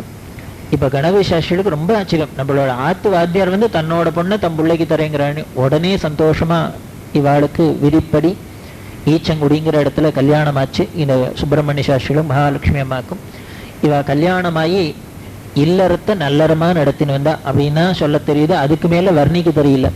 இன்னும் சொல்ல போனா இவ 2 பேர் அந்யோன்யமா கொடுத்தனம் பண்ணினதை பார்த்துதான் இல்லறம்னா நல்லறம்னே சொல்ற அளவுக்கு வந்ததுங்கிற அளவுக்கு அவ்வளவு ஒத்துமையா கொடுத்தனம் பண்ணியிருந்தா. அதோட இல்ல, நல்ல ஐஸ்வர்யம் உள்ள குடும்பம். நல்லா எல்லா சகல சம்பத்துகளும் இருந்ததுனால இவாளுக்கு முதல்ல குழந்தை பிறந்தது. முதல்ல ஒரு புள்ள பிறந்தது. அந்த புள்ளைக்கு கணபதினு பேர் வச்சா இவா. ஏன்னா நமது தேசத்துல வழக்கம் முதல்ல வீட்டுல புள்ள பிறந்ததுன்னா தாத்தாவோட பேர் வைக்கிறது, முதல்ல பொண்ணு பிறந்தா பாட்டி பேர் வைக்கிறதுன்னு பெரியவா சொல்லுவா.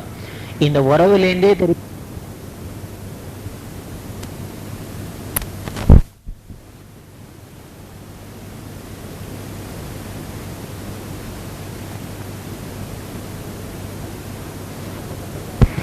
அந்த சம்பிரதாயப்படி கணபதினு பேர் வச்சு தன்னோட அப்பா பேரு சுப்பிரமணிய சாஸ்திரிகள் பிள்ளைக்கு. அவ்வளவுதான். ஒரு குழந்தை பிறந்தது. அதுக்கு 1 வயசாச்சு, 2 வயசாச்சு, 5 வயசாச்சு, 10 வயசாச்சு, அடுத்த குழந்தையே பிறக்கல. அதனால என்ன பண்ணா, இந்த மகாலட்சுமி அம்மானு சுப்பிரமணிய சாஸ்திரிகளும் ரொம்ப வருத்தப்பட்டு இன்னுமே பண்ணாத பூஜை இல்லை, பண்ணாத தபஸ் இல்லைன்னு தபஸ் பண்ணியிருந்தா 2வது குழந்தைக்கு. நமக்கு இன்னைக்கு கதை கேட்டோம்னா ஆச்சரியமா இருக்கும். இப்படி என்ன 2வது குழந்தை பிறக்கலன்னு யாரானு தபஸ் இருப்பாளான்னு. இந்த காலத்துல 2வது குழந்தை பிறந்ததுனாதான் ஐயோ பிறக்காத இருக்கணுமே வேணா தபஸ் பண்ணுவோம். அந்த காலம் எப்படி இருந்தது அப்படின்னா, சாஸ்திரத்துல சொல்றது தனிமரம் தோப்பாகாது, ஒரு புள்ள புள்ளையாகாது அப்படின்னு. அதாவது இந்த வம்சம் இருக்கு, இந்த வம்சமே தொடர்ந்து வரணும் அப்படின்னா ஒரு மரம் இருந்ததுன்னா அதுக்கு பல கிளைகள் இருந்தாதான் ஏதோ ஒரு கிளையை வெட்டினாலும் ஒரு கிளையில பூக்கும், காய்க்கும், பழுக்கும். இருக்கிறதே ஒத்த கலைன்னா அது சீத்து செய்யணும்னா மரமே போய்டுறது இல்லையா? அது மாதிரி எதுக்காக அப்படின்னா, இந்த ஏன் வம்சம் அப்படி தழைக்கணும் அப்படின்னா, இந்த வேதம்ங்கிற அந்த பலம் உலகத்துக்கு கிடைக்கணுங்கிறதுக்காக நான் இருக்கணும், எனக்கு அப்புறம் என் பிள்ளைகிட்ட அந்த வேதம் போகணும், அவனுக்கு அப்புறம் அவன் பிள்ளைகிட்ட போகணும் அப்படின்னு போகணும். அதுக்காக இந்த வம்சம், புத்திர வம்சத்தை நம்ம சாஸ்திரங்கள்லாம் பெருசா சொல்லித்து. அதனால அவ கவலைப்பட்டா, இப்படி ஒரு பிள்ளையா போயிடுத்து, ஒரு பிள்ளை வம்சமா போயிடுத்து, ஒரு பிள்ளையா போயிடுத்து, இன்னொரு குழந்தை பிறக்கலையே, இன்னொரு குழந்தை பிறக்கலையேன்னு.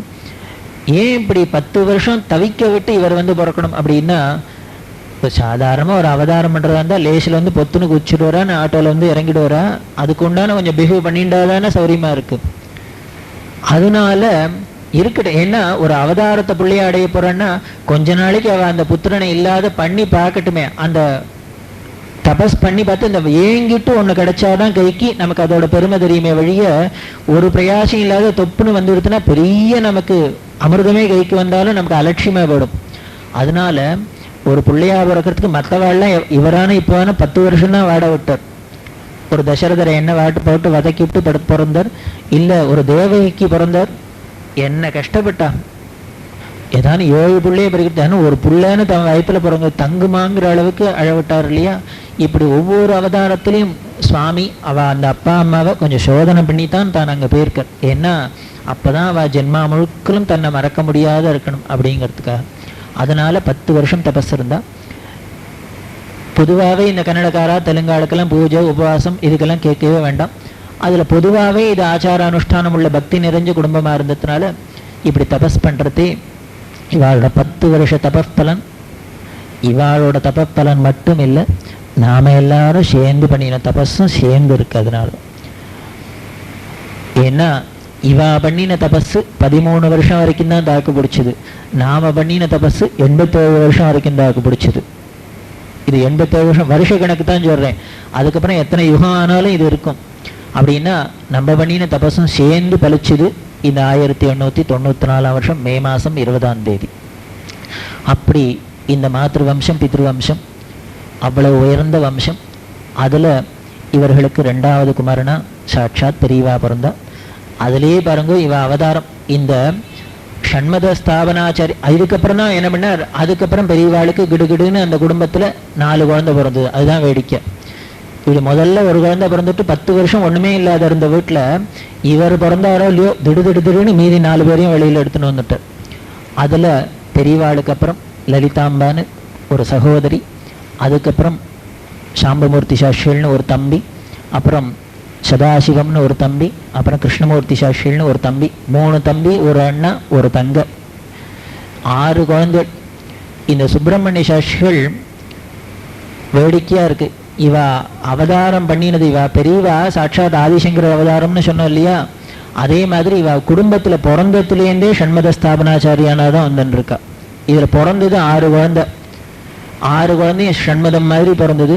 இதுல வேடிக்கை என்னன்னா 6 தான் பிறந்ததுன்னா இந்த ஷண்மதத்தோட பேரும் 6 பேருக்கும் இருந்தது. கானாபத்தியத்துக்கு முதல்ல கணபதினு, அடுத்தது கௌமாரத்துக்கு சுவாமிநாதன், பெரியவாளுக்கு அப்பா அம்மா வச்ச பூர்வாசிரம் பேர் சுவாமிநாதன். சுவாமிநாதன். அடுத்தது மூணாவதா பிறந்தது பொண்ணு சாக்தத்துக்கு லலிதாம்பான்னு. வேற ஏதாவது அம்பாள் பேரை வைக்கப்படாதோ? அவ பாட்டி பேர் ஞானாம்பாளோ நம்ம வச்சிருக்கப்படாதோ? வைக்கல, லலிதாம்பாள்னு வச்சா. ஏன்னா ஸ்ரீவித்யானாலே லலிதா மகாத்திரிபுர சுந்தரி தான் முக்கியமான நாம, அதனால லலிதான்னு வச்சா. அடுத்தது நாலாவதா சாம்பமூர்த்தி அப்படின்னு பேர் வச்சார். இவர் யாரு? சைவத்துக்கா? இல்லை, சௌரத்துக்கு. ஏன்னா சூரியனுக்கு பேரு சாம்பமூர்த்தின்னு. சாம்ப சிவம்னா தான் பரமேஸ்வரன், சாம்பமூர்த்தின்னா சூரியனுக்கு. சூரிய நமஸ்காரத்தில் சொல்றோம், சௌரமண்டல மத்தியஸ்தம் சாம்பம் சம்சார பேஷஜம் நீலகிரீவ விருபாட்சம் நமாமி சிவமபியம் அப்படின்லாம் சூரியனை கொண்டாடுறோம் இல்லையா? அப்பேற்பட்ட சௌரத்துக்கு இந்த சாம்பமூர்த்தி. அடுத்தது சைவத்துக்கு தான் சதாசிவம்னு அழகா ஸ்பஷ்டமா பரமேஸ்வரன் சொல்றாப்புல. சிவன் சார் சிவன் சார்னு அவருக்கு பேரே பரமேஸ்வரன்றாப்புல சிவன் சார்னு கொண்டாடுற அளவுக்கு சைவத்துக்கு சிவன் சார். கடைசியா விஷ்ணு போனது வைஷ்ணவன் தான், அதனால கிருஷ்ணமூர்த்தின்னு பேர் வச்சா கடைசியில. இப்படி இந்த அப்பா அம்மா எப்பேற்பட்ட தீர்க்கதரிசியா இருக்கணும், எப்பேற்பட்ட புண்ணியசாலியா இருக்கணும் இல்லையா? ஆறையும் பெத்தாள்னா ஆறுத்துக்கும் இப்படி ஷண்மத ஸ்தாபனமா குழந்தைய பெத்தா பேரை வச்சா. அப்பேற்பட்ட குடும்பத்துல இவ 10 வருஷம் தபஸ் இருந்து பெற்றதுனால ரொம்ப செல்ல குழந்தை அப்பா அம்மாவுக்கு.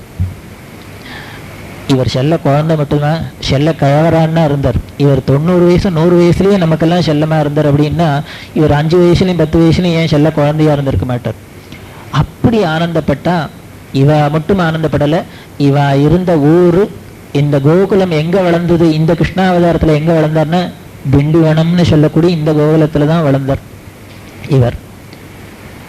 அப்பேற்பட்ட இந்த குழந்தை ரொம்ப செல்ல குழந்தை. இதுக்கு பேர் சுவாமிநாதன் பேர் வச்சா. பெரியவா சொல்லுவா, அது என்னமோ எங்க அண்ணா தம்பிக்கு, எங்க அண்ணாவுக்கு கணபதினு பேர் வச்சா, எனக்கு சாமிநாதன் பேர் வச்சா, அது எதேச்சியா எங்க அப்பா அம்மா வேணும்னு அப்படி வைக்கல, இதை பிளான் பண்ணி வைக்கல. அவன் என்ன பண்ணினா முதல் பிள்ளைக்கு தாத்தா பேரை வைக்கணும் கணபதினு வச்சா. 2வது பிள்ளை பிறந்தா குலதெய்வத்தோட பேர் வைக்கிற சம்பிரதாயம். இவாளுக்கு குலதெய்வம் சுவாமி மலையில உள்ள ஞானஸ்கந்தனான சுவாமிநாதன். அப்பேற்பட்ட சுவாமிநாத சுவாமி பேரை 2வதா வச்சா. அதனால அண்ணாக்கு அண்ணா சுவாமி பேரா எடுத்து, தம்பிக்கு தம்பி சாமி பேரா எடுத்து, எங்க அப்பா அம்மா பிளான் பண்ணலைனாலும் எங்களுக்கு எல்லாம் அழகாவே அமைஞ்சு கொடுத்தோம் அப்படின்னு. அவ பிளான் பண்ணல, நீ பிளான் பண்ணிட்டு வந்திருக்கிய, அதனால எல்லாம் அமையிறது. ஏன் இவர் 3வதா பிறக்கப்படாதா, 4வதா பிறக்கப்படாதா, 2வதா தான் பிறக்கணுமா? இந்த சுவாமிநாதன்கிற திருநாமத்தை வாங்கிக்கிறதுக்காக முதல்லையும் பிறக்காத, 3வதாம் பிறக்காத, 2வதா பிறந்தார். ஏன் அந்த சுவாமிநாதன் பேரை வாங்கிக்கணும் அப்படின்னா வேற ஒண்ணும் இல்லை, தன்னோட பக்தன் ஒருத்தன் வளரிட்டான், அதை காப்பாற்றணும். அதுக்காக.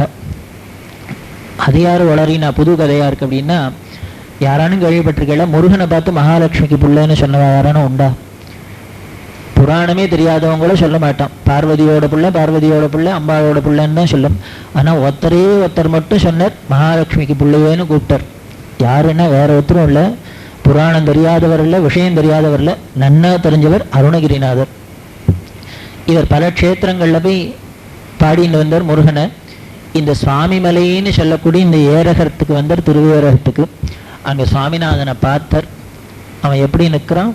ஒரு ஹஸ்தம் தண்டபாணி மௌஞ்சி கௌபீனதாரிணம்னு அப்படி பிரம்மச்சரிய கோலத்தில் இருக்கிறதான் சுவாமி மலையில.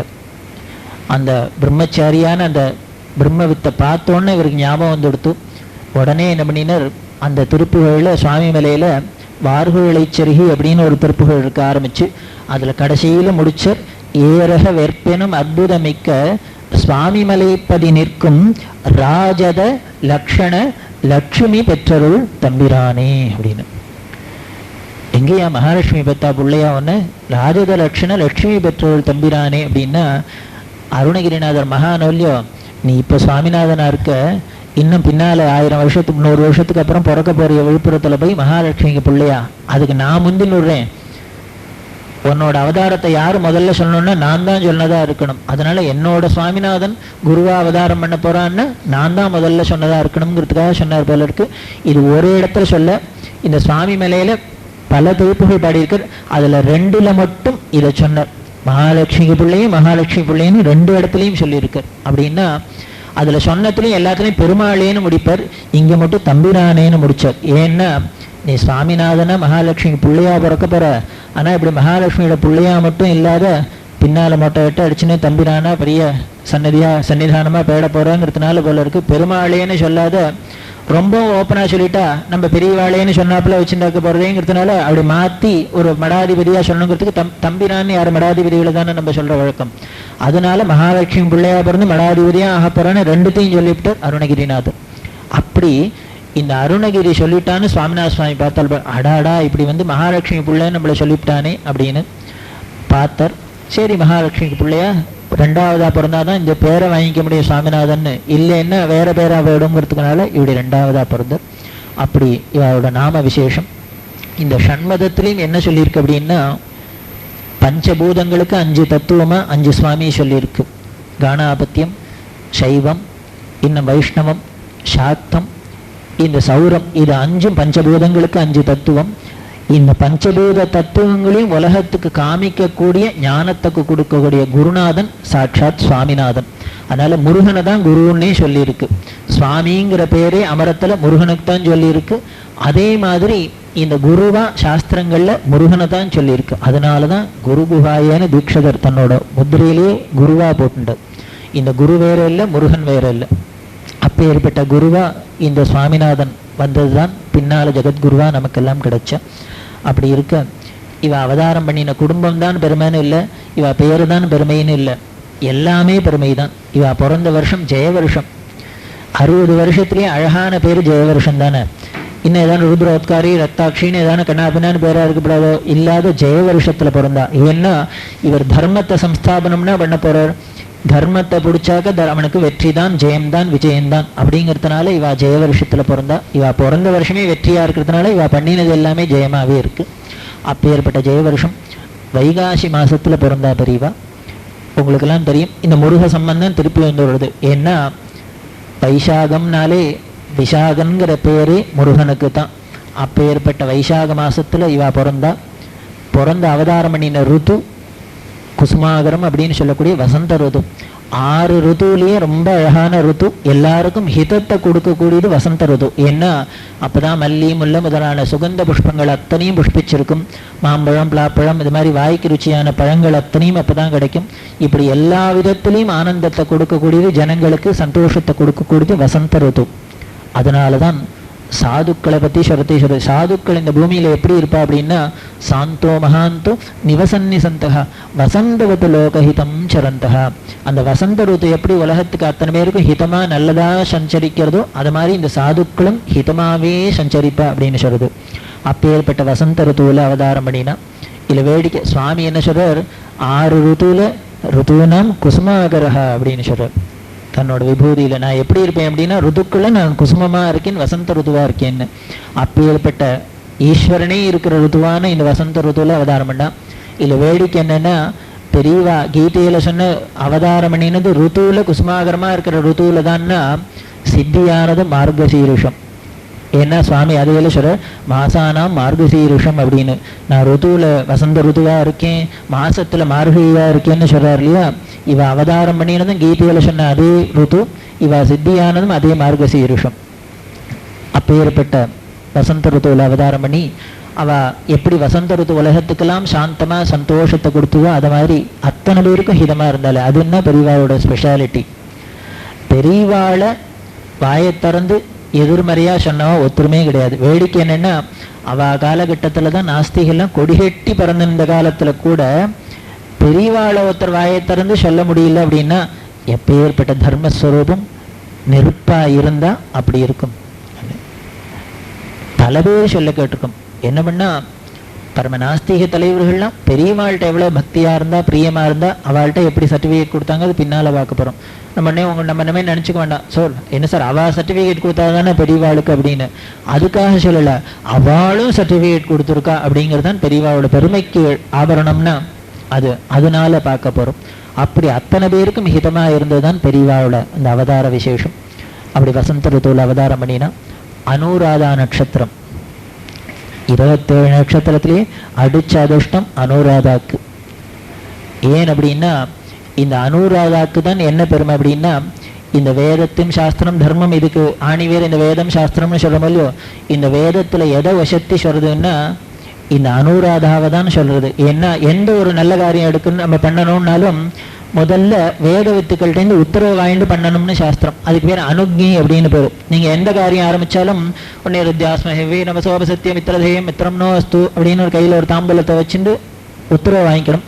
அப்பேற்பட்ட இந்த அனுக்ஞைக்கு மந்திரமே என்ன சொல்லியிருக்குன்னா இந்த அனுராதாவை தான் சொல்லியிருக்கு. ருத்யாஸ்மஹவ்வி நமசோபசத்திய மித்திரதேயம் மித்திரம் நோ அஸ்து அனுராதான ஹவிஷா வர்தயந்தஹ சதஞ்சீவேம சரதஸ்ய வீராக அப்படின்னு. இந்த அனுராதா நட்சத்திரத்துக்கு நாங்கள் ஆகுதி கொடுத்துண்டு அந்த அனுராதா நட்சத்திரத்து தேவதையான மித்திரனை நாங்கள் கொண்டாடிண்டு நாங்கள்லாம் பரம வீரர்களா 100 வருஷம் வாழக்கடவது அப்படிங்கிறது. இந்த வேத வாக்கியத்துக்கு கட்டுப்பட்டு தான் பெரியவாளும் 100 வருஷம் தன்னோட திவ்ய சரீரத்தை வச்சுட்டான். ஏன்னா வேதம் சொன்னபடிதான் இருக்கணும். 120 வயசு ஏன் இல்லை அப்படின்னாக்க 120 ஜோதிஷ ரீதியான 120 வழிய வேதம் என்னன்னா தசாசியாம் முத்திரானை எல்லாமே சதமானம் பவதி அப்படின்னு தான் சொல்றது. சதாயு புருஷேந்திரிய அப்படின்னு தான் சொல்றது. 100 வயசு க்ஷேமாருன்னு தான் சொல்றது. அதனால அந்த வேதம் சொன்னத்துக்கு மீறிடப்படாது, அது குவிச்ச கோட்டை தாண்டப்படாது. அதனால தன்னோட திவ்ய சரீரத்தை 100 வருஷம் நம்மளோட காமிச்சாவா. அப்படி விசேஷமான நட்சத்திரம். இப்போ ஏற்பட்ட அனுராதால தான் இந்த வேத முழுப்பொருளான பெரியவா பிறக்க போறாங்கிறதுக்காக பலருக்கு அந்த நட்சத்திரத்துக்கு முன்னாலேயே கிராண்ட் பண்ணி அதுக்கு தூக்கி வசத்தி வச்சாச்சு நம்ம சனாதன தர்மத்துல. அப்போ ஏற்பட்ட நட்சத்திரம் இவா. இதெல்லாம் தான் விசேஷம்னா இவா பிறந்த திதி என்னன்னா பிரதம திதி. பிரதமைக்கு யாரான்னு பெருசா சொல்லுவாளா? அதுவும் நம்ம என்ன பண்ணுவோம்னா திதியில 15 திதியில 3 மட்டும் கண்டா எல்லாரும் கரிப்பா. எந்த நல்ல காரியம்னா முதல்ல பஞ்சாங்கத்தை தூக்கினோடனே அஷ்டமி நவமி இல்லையே பாரு, பிரதம இல்லையே பாரு அப்படின்னா சொல்லுவோம். இந்த 3 திதியும் போய் அழுதுதான் சுவாமிகிட்ட. ஏன்னா அதுகள்லாம் சொல்லிட்டு என்ன எல்லாரையும் சங்கல்பம் பண்ணிக்கிறா. திதிர் விஷ்ணு ததா வாரஹா நக்ஷத்திரம் விஷ்ணுரேவச்ச யோகஸ்ச கரணம் செய்வ சர்வம் விஷ்ணுமயம் ஜெகத்து எல்லாம் சொல்லிக்கிறா. முதல்ல உட்காந்துக்கிட்டே நீ தான் திதி, நீ தான் நட்சத்திரம், நீ தான் வாரம், தாசர்வாழ்ஷர சகல கிரக பலனீனே சரசிஜாட்சா ரிதுநீனே பட்சணீனே மாசனீனே எல்லாம் நீன்னா சொல்ல. எல்லாம் சொன்னா கூட பஞ்சாங்கத்தை நல்ல காரியம் எடுத்து யாரோ நவமியில தாலி கட்டுறாளா, பிரதமையில தாலி கட்டுறாளா. அதனால 3 போய் அழுதுதான். நீ தான் எல்லான்னு சொல்றா, ஆனா எங்க 3 பேரை மட்டும் கண்டா கரிக்கிறா, நல்லது பண்ண மாட்டேங்கிறா, எங்களை கொண்டாட மாட்டேங்கிறா, நாங்க என்ன பண்ணினோம் தப்புன்னு சுவாமி சொன்னார். அப்படியா உங்க 3 பேரையும் இக்னோர் பண்றாளா? கவலைப்படாதா. மற்ற 12 கொண்டாடுறாளோ இல்லையோ உங்க 3 பேரையும் மட்டும் இக்னோர் பண்ண முடியாத பண்ணி பெறேன் பாரு அத்தனை பேரையும். மற்ற கொண்டாடுறாளோ இல்லையோ உங்க 3 பேரையும் கொண்டாட முடியுமா பண்றேன்னு வரம் கொடுத்தார். அந்த வரத்துக்கு வாக்குக்காக நவமியில ராமனா அவதாரம் பண்ணி வீட்டுக்கு வீடு ராமநாமி கொண்டாட முடியுமா பண்ணினார். அஷ்டமியில கிருஷ்ணாவதாரம் பண்ணி வீட்டுக்கு வீடு அஷ்டமியை கொண்டாட முடியுமா பண்ணார். இதுல தப்பிச்சது இந்த அழுதண்டு வந்து இந்த பிரதம மட்டும் இன்னும் அழுதந்தது. அதனால இந்த பிரதமையோட குறைய தீர்த்தர் இப்போ இந்த அவதாரம் பண்ணி பெரியவாளா. இந்த பிரதமைக்கு மட்டும் போனஸ் என்னன்னா மாசத்துல 2 அஷ்டமி 2 நவமி 2 பிரதமை வருது. அதுல ஒரு நவமியை தான் வசத்தினர், இன்னொரு நவமியை கண்டுக்காத விட்டார். ஒரு அஷ்டமியை தான் வசத்தினர், இன்னொரு அஷ்டமியை கண்டுக்கல. ஆனா இந்த பிரதமையை மட்டும் ரொம்ப அழவிட்டார். நிறைய காலம் அழவிட்டாரோ இல்லையோ, கிருஷ்ண அவதாரத்துக்கும் பெரிய அவதாரத்துக்கும் 5000 வருஷமோ இல்லையோ. அதனால என்ன பண்ணினார், ரொம்ப நாள் அழவிட்டோங்கிறதுக்காக போனஸா சேர்த்து என்ன பண்ண 2 பிரதமையும் தூக்கி வசத்தி வச்சார். என்னன்னா பெரியவா இப்படி அவதாரம் பண்ணி பிறந்தது ஒரு கிருஷ்ணபட்ச பிரதமையில. பின்னால பார்க்க போறோம் 13 வருஷம் கழிச்சு காஞ்சி காமகோடி பீட்டாதிபதிகளா ஸ்ரீமத் சந்திரசேகரேந்திர சரஸ்வதியா அவதாரம் பண்ணினது. இதை விட டேஞ்சர் சுக்லபட்ச பிரதமையில. அமாவாசைக்கு மறுநாள் யாரானும் பாட்டிமாவன் ஒருத்தரும் கிட்டேயே போக மாட்டா. அன்னைக்கு தான் இவர் பட்டாபிஷேகம் சக்கரவர்த்தியா. அப்படின்னா என்ன பண்ணோம், பிரதமையாவது நாள் என்ன செய்யும், கோள் என்ன செய்யும், என்னதான் பண்ணிவிடும், கிட்டக்கு வருமா என்ன. அப்படி 2 பிரதமையும் தூக்கி வச்சா, கிருஷ்ணபட்ச பிரதம சுக்லபட்ச பிரதம. அதாவது சாஸ்திரத்துல சொல்றது கிரமப்படி சன்னியாசம் வாங்கிட்டா அது புனர்ஜென்மா. அப்படின்னா என்னைக்கு வாங்கிக்கிறாளோ அது பர்த்டே தானே, ரீபர்த்டே தானே. அதனால இவருக்கு ஒரு பர்த்டே கிருஷ்ணபட்ச பிரதம, இன்னொரு பர்த்டே சுக்லபட்ச பிரதம. இப்படி 2ம் ஒரே பிரதமையிலேயே. ஏன்னா எல்லாத்துக்கும் கணானாந்த்வா கணபதியும் பவாமே, எல்லாத்துக்கும் முதல் நீ தானே. அப்பேற்பட்ட முழு முதற் புடவளுக்கு எல்லாமே முதல் திதியாக தான் இருக்கும். அப்பேற்பட்ட பிரதம திதியில் அவதாரம் பண்ணினா அவதாரம் பண்ணி இப்படி எல்லாம் உயர்வா இருக்க அப்பா அம்மாவுக்கு அவ்வளவு சந்தோஷம் அடைய, குழந்தைக்கு எல்லாம் கிரமப்படி ஜாதகாதி நாமகாதிகள்லேருந்து ஆரம்பிச்சு சுப்பிரமணிய சாஸ்திரிகள் பண்ணி வச்சு ரொம்ப அதிசல்லமா வளர்த்துன. பெரியவா சொல்லுவா வந்து என் மேல ஒரு காத்து கூட பட்டது கிடையாது, எங்க அப்பா அம்மா கூட என்ன ஒரு வார்த்தை சொன்னது கிடையாது. அது வந்து அவ்வளவு செல்லமா வளர்த்துருக்கா. அப்படி வளர்க்க நாளொரு மேனியும் பொழுதொரு வண்ணமா வளர்ந்துன்னு வர்த்தே குழந்தைக்கு உபநயனம் பண்ணி வைக்கணும்னு அப்பா ஆசைப்பட்டு கிரமமா உபநயனம் பண்ணி வச்சார். உபநயனம் பண்ணி வச்சோன்னா குரு தரிசனம் பண்ணி வைக்கிறதுங்கிறது சம்பிரதாயம். அப்போ காமகோடி பீடாதிபதிகளா இருந்தவர் 66வது பீடாதிபதிகள் பெரியவாளோட திருநாமம் ஸ்ரீமத் சந்திரசேகரேந்திர சரஸ்வதிங்கிறது. இவ திண்டிவனத்துக்கு பக்கத்துல பெருமுக்கல்ங்கிற இடத்துல இருந்தா. அங்க போய் குடும்பத்தோட சுவாமிநாதனை தரிசனம் பண்ணி வச்சார். அவ்வளவுதான் ஐயா. அந்த பரமகுருநாதர் என்னைக்கு முதல்ல இந்த சுவாமிநாதனை பார்த்தாரோ இல்லையோ புரிஞ்சுட்டார் எந்த சுவாமிநாதன் வந்திருக்கான்னு. உடனே என்ன பண்ணார், தன் மனசாலேயே சங்கல்பம் பண்ணிவிட்டு நமக்கு அப்புறம் இவன் தான்னு. ஆனால் சொல்லல. ஏன் சொல்லல அப்படின்னா, தேவரகசியத்தெல்லாம் முக்கியமான விஷயங்கள்லாம் பட்டார்னு போட்டு உடைச்சிடக்கூடாது. அதுக்குன்னு கால நேரம் வரத்தே கொஞ்சம் கொஞ்சமா சொன்னாதான் அதோட பெருமை இருக்கும். அதுக்கு மேல இந்த அப்பா அம்மாவோ குழந்தை மேல காத்து கூட படாது இந்த பொத்தி பொத்தி இந்த செல்ல பிள்ளைய வளர்த்துன்னு இருக்கா. அப்படி அழிச்சுன்னு வந்தவாழ்கிட்ட நாளையிலேருந்து எங்கிட்ட மடத்துல கொடுத்துட்டு மொட்டையை அடிச்சு போடுறேன்னா அவ்வளவுதான். மறுநாளுக்கு இந்த பக்கமே திரும்பி படுக்க மாட்டாவா. அதனால சுவாமிநாதன் மடத்துக்கு வந்து பார்க்கறதும் போயிடுவேங்கிறதுனால அந்த குருநாதர் வாய முடிந்தார். வரட்டும் வரட்டும், என்னைக்கு என்னை விட்டா போப்புற அன்னைக்கு வச்சுக்கிறேன், வாங்கிக்கிறேன்னு அப்படி பிசாதியே இருந்தார். ஆனால் இந்த குருவோட சங்கல்பம் இந்த அப்பா அம்மாவுக்கு தெரியல, உலகத்துக்கு தெரியலையே வழிய இந்த பாலனுக்கு தெரிஞ்சுடுத்து, சிஷ்யனுக்கு புரிஞ்சுடுத்து. என்ன ஆச்சுன்னா, ஒரு நாளைக்கு திடீர்னு காலம்பரை படுத்து இந்த குழந்தையை காணும் சுவாமிநாதனை. குழந்தையை காணும்னு அம்மா அப்பா பயந்து போய் வீடு முழுக்கலும் தேடினா காணும். உடனே ஊர் முழுக்கலும் தேடினா காணும். என்ன பண்றது எது பண்ணி கையும் ஓடலை காலம் ஓடலை. உடனே இவரோட ஃப்ரெண்டு வீட்டுக்கு கிருஷ்ணசுவாமின்னு அவன் வீட்டில் போய் இருக்கானாக்கும் படிச்சுருக்கானாக்குன்னு போய் பார்த்தா அந்த வீட்டில் அந்த பையனையும் காணும். இப்படி 2 வீட்லையும் 2 குழந்தைகளும் காணும். ஊர் முழுக்கலும் அல்லோலகல்லோலப்பட்டு திண்டிவனம் முழுக்கலும் தேடின்னு கவலைப்பட்டுக்கிறதே மடத்துலேருந்து ஒரு ஆள் வந்தான். வந்து சொன்னான், 2 பசங்க மடத்துக்கு வந்திருக்கா, அதனால சுவாமிகள்கிட்ட இருக்கா, அதனால சுவாமிகள் உங்கள்கிட்ட சொல்லிட்டு வர சொன்னார், குழந்தைகள் 2 பத்திரமா மடத்துலேயே இருக்கு, ஒரு 4 நாள் வச்சுன்னுட்டு அப்புறம் குழந்தைகளை பத்திரமா அனுப்புறேன்னு சொன்னேன். இந்த கழவருக்கு இந்த குழந்தையோட என்ன வேலை சீராடுறதுக்கு, அவனைக்கு 4 நாள் வச்சுக்கணும் இந்த சுவாமிநாதனை அப்படின்னா, பரமகுருநாதர் பார்த்தார், ஐயோ இப்பேற்பட்ட குழந்தைக்கு நம்ம கையால சன்னியாசத்தை கொடுத்து சிஷ்யன் இவனோட 10 நாள் சேர்ந்து இருக்க போறது இல்லையே, அதனால இன்னைக்கே வேணும் 4 நாள் இப்பவே தேய்த்துனுவோம், இந்த சான்ஸை விட்டா நமக்கு அப்புறம் இவனோட சேர்ந்து இருக்கிற பாக்கியம் கிடைக்காதுன்னு நினைச்சார் போல இருக்கு. 4 நாளைக்கு வச்சுட்டார்.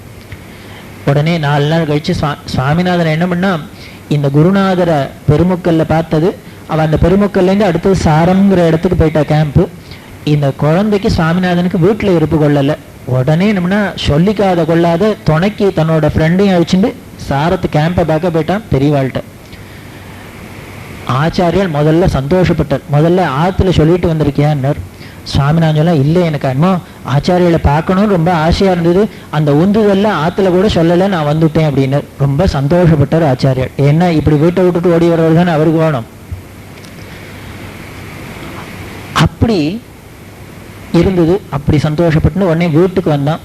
இப்போ வந்த உடனே சுப்பிரமணிய சாஸ்திரிக்கு என்ன கவலை வந்ததுன்னா, நம்ம பிள்ளைய என்னமோ டாக்டர் ஆக்கணும், மெடிக்கல் இன்ஜினியர் ஆக்கணும்னு நினச்சிருந்தா இது மடத்தை பார்க்க ஓடுறதே, இது என்ன தேருமா தேராதா, படிப்பு வருமா அப்படின்னு கவலை வந்துடுத்து. உடனே ஜாதக கட்டை தூக்கிண்ட நேராக இந்த ஓடி போனான் இல்லையா பையன், அவனோட அப்பா கிருஷ்ணசுவாமியோட அப்பா வெங்கட்ராமையான்னு பெரிய ஜோசியர், அவர்கிட்ட கொண்டு காமிச்சான். சுவாமிகளே, அவரோட ஃப்ரெண்டு வேற, வெங்கட்ராமா இது ஜோசியம் பாடுறா, ஜாதகத்தை பாடுறா, இவன் ஏதானு படிச்சு ஒழுங்காக உருப்பிடுவனா, முன்னுக்கு வருவனா, இல்லை ஏதானும் மடம் கிடம் கோவில் குளம்னு அலைய போறானா, எனக்கு பயமா இருக்குன்னு. அவர் வாங்கி பார்த்தார் வெங்கட்ராமையா. அவ்வளவுதான் ஐயா, வாயை திறந்து சொல்லல, வாயை அடைச்சு போயிடுது. ஏன்னா பார்த்தவருக்கு என்ன பரமேஸ்வரனோட ஜாதகத்தை தன் தூக்கி பார்த்தான்னா அந்த ஜோசியருக்கு பேசவா வரும். அப்படியே விக்கிச்சு போனார். இது ஏதோ அபூர்வமான அவதாரம், சாட்சாத் ஈஸ்வரன்னு தெரிஞ்சுது. ஆனா இப்ப கேட்டவருக்கு பதில் சொல்லணுமோ இல்லையோ.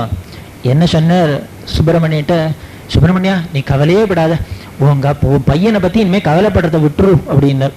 இனிமேல் கவலைப்படுறது என்ன, அவ்வளவுதான், உலகமே கவலைப்படுற, நீ விட்டுற வேண்டியதான். இவன் சக்கரவர்த்தியா, பெரிய ராஜாக்களுக்கு உண்டான யோகம்லாம் இருக்கு, பெரிய ராஜாவா இருக்க போறான்டா, நீ அவனை பத்தி கவலைப்படுறதையே விடணும். வெறும் ராஜாவா இருக்க போறாரு, பெரிய எதிராஜன்னா சக்கரவர்த்தியானா இருந்தா. அப்பேற்பட்ட ஜாதக ரீதியாகவும் இவர் அவதாரம்னு தெரிஞ்சுது. இவர் ரேகை எல்லாமும் நிபுணர். அதனால என்ன பண்ணார், ஜாதகத்தை பார்த்தார் அவதார புருஷன்னு தெரிஞ்சது. அதனால இது ஜோதிஷ ரீதியா தெரிஞ்சுட்டோ, ரேக சாஸ்திரத்திலையும் அந்த அவதாரங்களுக்கு உண்டான லட்சணம் இருக்கான்னு பார்க்கணும்னு என்ன பண்ணார் சுவாமிநாதன். ஏய் சாமிநாதா போய் காலை அலம்பிண்டிங்க வா அப்படின்னா சாமிநாதன் காலை அலம்பிண்டு உள்ளுக்குள்ள வந்தான். சேர்ல உட்காத்தி வச்சார். இவர் கீழே உட்காண்டார். காலை நீட்டு அப்படின்னார். அவர் காலை அலம்பிண்டு வந்ததுனால திருப்பி அழுக்கு ஒட்டியிருந்தது. உடனே இவர் போன ஒரு சொம்பு தீர்த்தத்தை எடுத்துன்னு வந்தார். சாமிநாதனோட பாதத்தை காலை அலம்பினர், பாத பிரட்சாணம் பண்ணார், தொடச்சர், இப்படி தூக்கி பார்த்தார். என்ன பண்ணினார், எரிக்கி பிடிச்சினர், ஓன்னு அழுதர், விடல. சுவாமிநாதனானா விடுங்கோ மாமா விடுங்கோ மாமான்னா மாமா விட மாட்டேங்கிற. சுப்பிரமணிய சாஸ்திரி ஓய் குழந்தை காலை பிடிச்சிட்டு அதெல்லாம் விடுறா, காலை விடு காலை விடுங்கிற, அவரும் விட மாட்டேங்கிறார். அப்போ அவர் சொன்னார், வெங்கட்ராமையா அட போடா அசடு, இது விடக்கூடிய காலாடா, இதை பிடிக்கிறதுக்கு தாண்டா பின்னால கியூல நிற்க போறது அப்படின்னு. அவ்வளவுதான். அப்படி என்ன பார்த்தார் அப்படின்னா, காலில் சங்கரேக சக்கரரேக இருக்கான்னு பார்த்தார். சங்கரேக மட்டுமா இருந்தது. சங்கரேக, சக்கரரேக, பத்மரேக, மகரரேக, தனுர்ரேக அத்தனையும் இருந்தது. ஒரு அவதார புருஷனுக்கு என்னென்ன உண்டோ அத்தனை ரேகையும் பார்த்தார். அவர் தெரிஞ்சின்றார், இது ஏதோ சாதாரண குழந்தை இல்லை, இது காலை பிடிக்க வேண்டிய குழந்தைன்னு. முதல்ல பெரியவாளுக்கு பாத பூஜை பண்ணி ஆரம்பிச்சவர் இந்த வெங்கட்ராமையா தான். ஃபர்ஸ்ட் முதல் போனி, நல்ல கைராசி. அப்பேற்பட்ட எந்த பாதத்தை பார்த்தார், ஆனானப்பட்ட பிரம்மாக்கும் விஷ்ணுக்கும் கிடைக்காத பாதத்தினா இவர் பார்த்தார். அப்படி பார்த்தார். அப்படி சொல்லிட்டு உடனே இதெல்லாம் என்னமோ இந்த சுப்பிரமணிய சாஸ்திரிக்கு என்னமோ சரியா படலை. இவனமோ காலை பிடிச்சு நடறான், அது என்னங்கிறது என்னமோ வேற வீட்டை விட்டு ஓடுறான் ஆச்சு. ஆனால் அவர் தயத்தி அனுப்பிச்சார், நீ இனிமேல் இந்த கவலை பற்றி கவலைப்படாத, பெரிய யோக ஜாதகம், பெரிய யோகீஸ்வரனாக இருப்பான், கவலைப்படாத அனுப்பிச்சார். வீட்டுக்கு வந்தார். ஒரு நாளைக்கு மடத்துலேருந்து திடீர்னு தண்ணி வந்தது. அப்போ மடம் எங்கிறதுனா இந்த சாரத்துலேருந்து அடுத்த ஆற்காட்டுக்கு பக்கத்தில் கலவைன்னு, அந்த கலவையில் இருக்கிறதே அங்கேருந்து தந்தி வந்தது. குழந்தை சுவாமிநாதன் அழிச்சுன்னு உடனே மடத்துக்கு வருதுன்னு. அப்போன்னு பார்த்தா அப்பா ஊர்ல எல்லாம் வெளியூருக்கு போயிருந்தோம். உடனே அம்மா மட்டும் இருக்கிறதே ஊரில் இருக்கிறவாள்லாம் மடத்துலேருந்து தந்தி வந்திருக்குன்னு. அந்த காலத்தில் தந்தின்னா பெரிய அமக்களமாச்சு. அதனால உடனே அழிச்சுன்னு போங்கன்னா, இந்த அம்மா குழந்தைகளை அழிச்சுட்டு எல்லா குழந்தைகளையும் மூட்டையை கட்டிட்டு காஞ்சிபுரம் வந்து கலவைக்கு வரப்போறா. காஞ்சிபுரம் வரத்தையே அங்கே கலவையில் என்ன ஆச்சுன்னா, இந்த தந்தி கொடுத்த பரமகுரு சித்தி ஆயிட்டு. அவர் எதுக்காக தந்தி கொடுத்தாருன்னா, தான் சித்தி ஆகிட போகிறோம்னு தெரிஞ்சுது. அதனால இன்னுமே டிலே பண்ணப்படாதுன்னு சுப்பிரமணிய சாஸ்திரி அழிச்சுன்னு வந்து சுவாமிநாதனை பீடாதிபத்தியத்தை கொடுத்துட்டு தான் சித்தி ஆகணும்னு. ஆனால் அம்பாவோட சங்கல்பம், அவர் இவ வரத்துக்குள்ளேயே அவர் சித்தி ஆகிட்டு.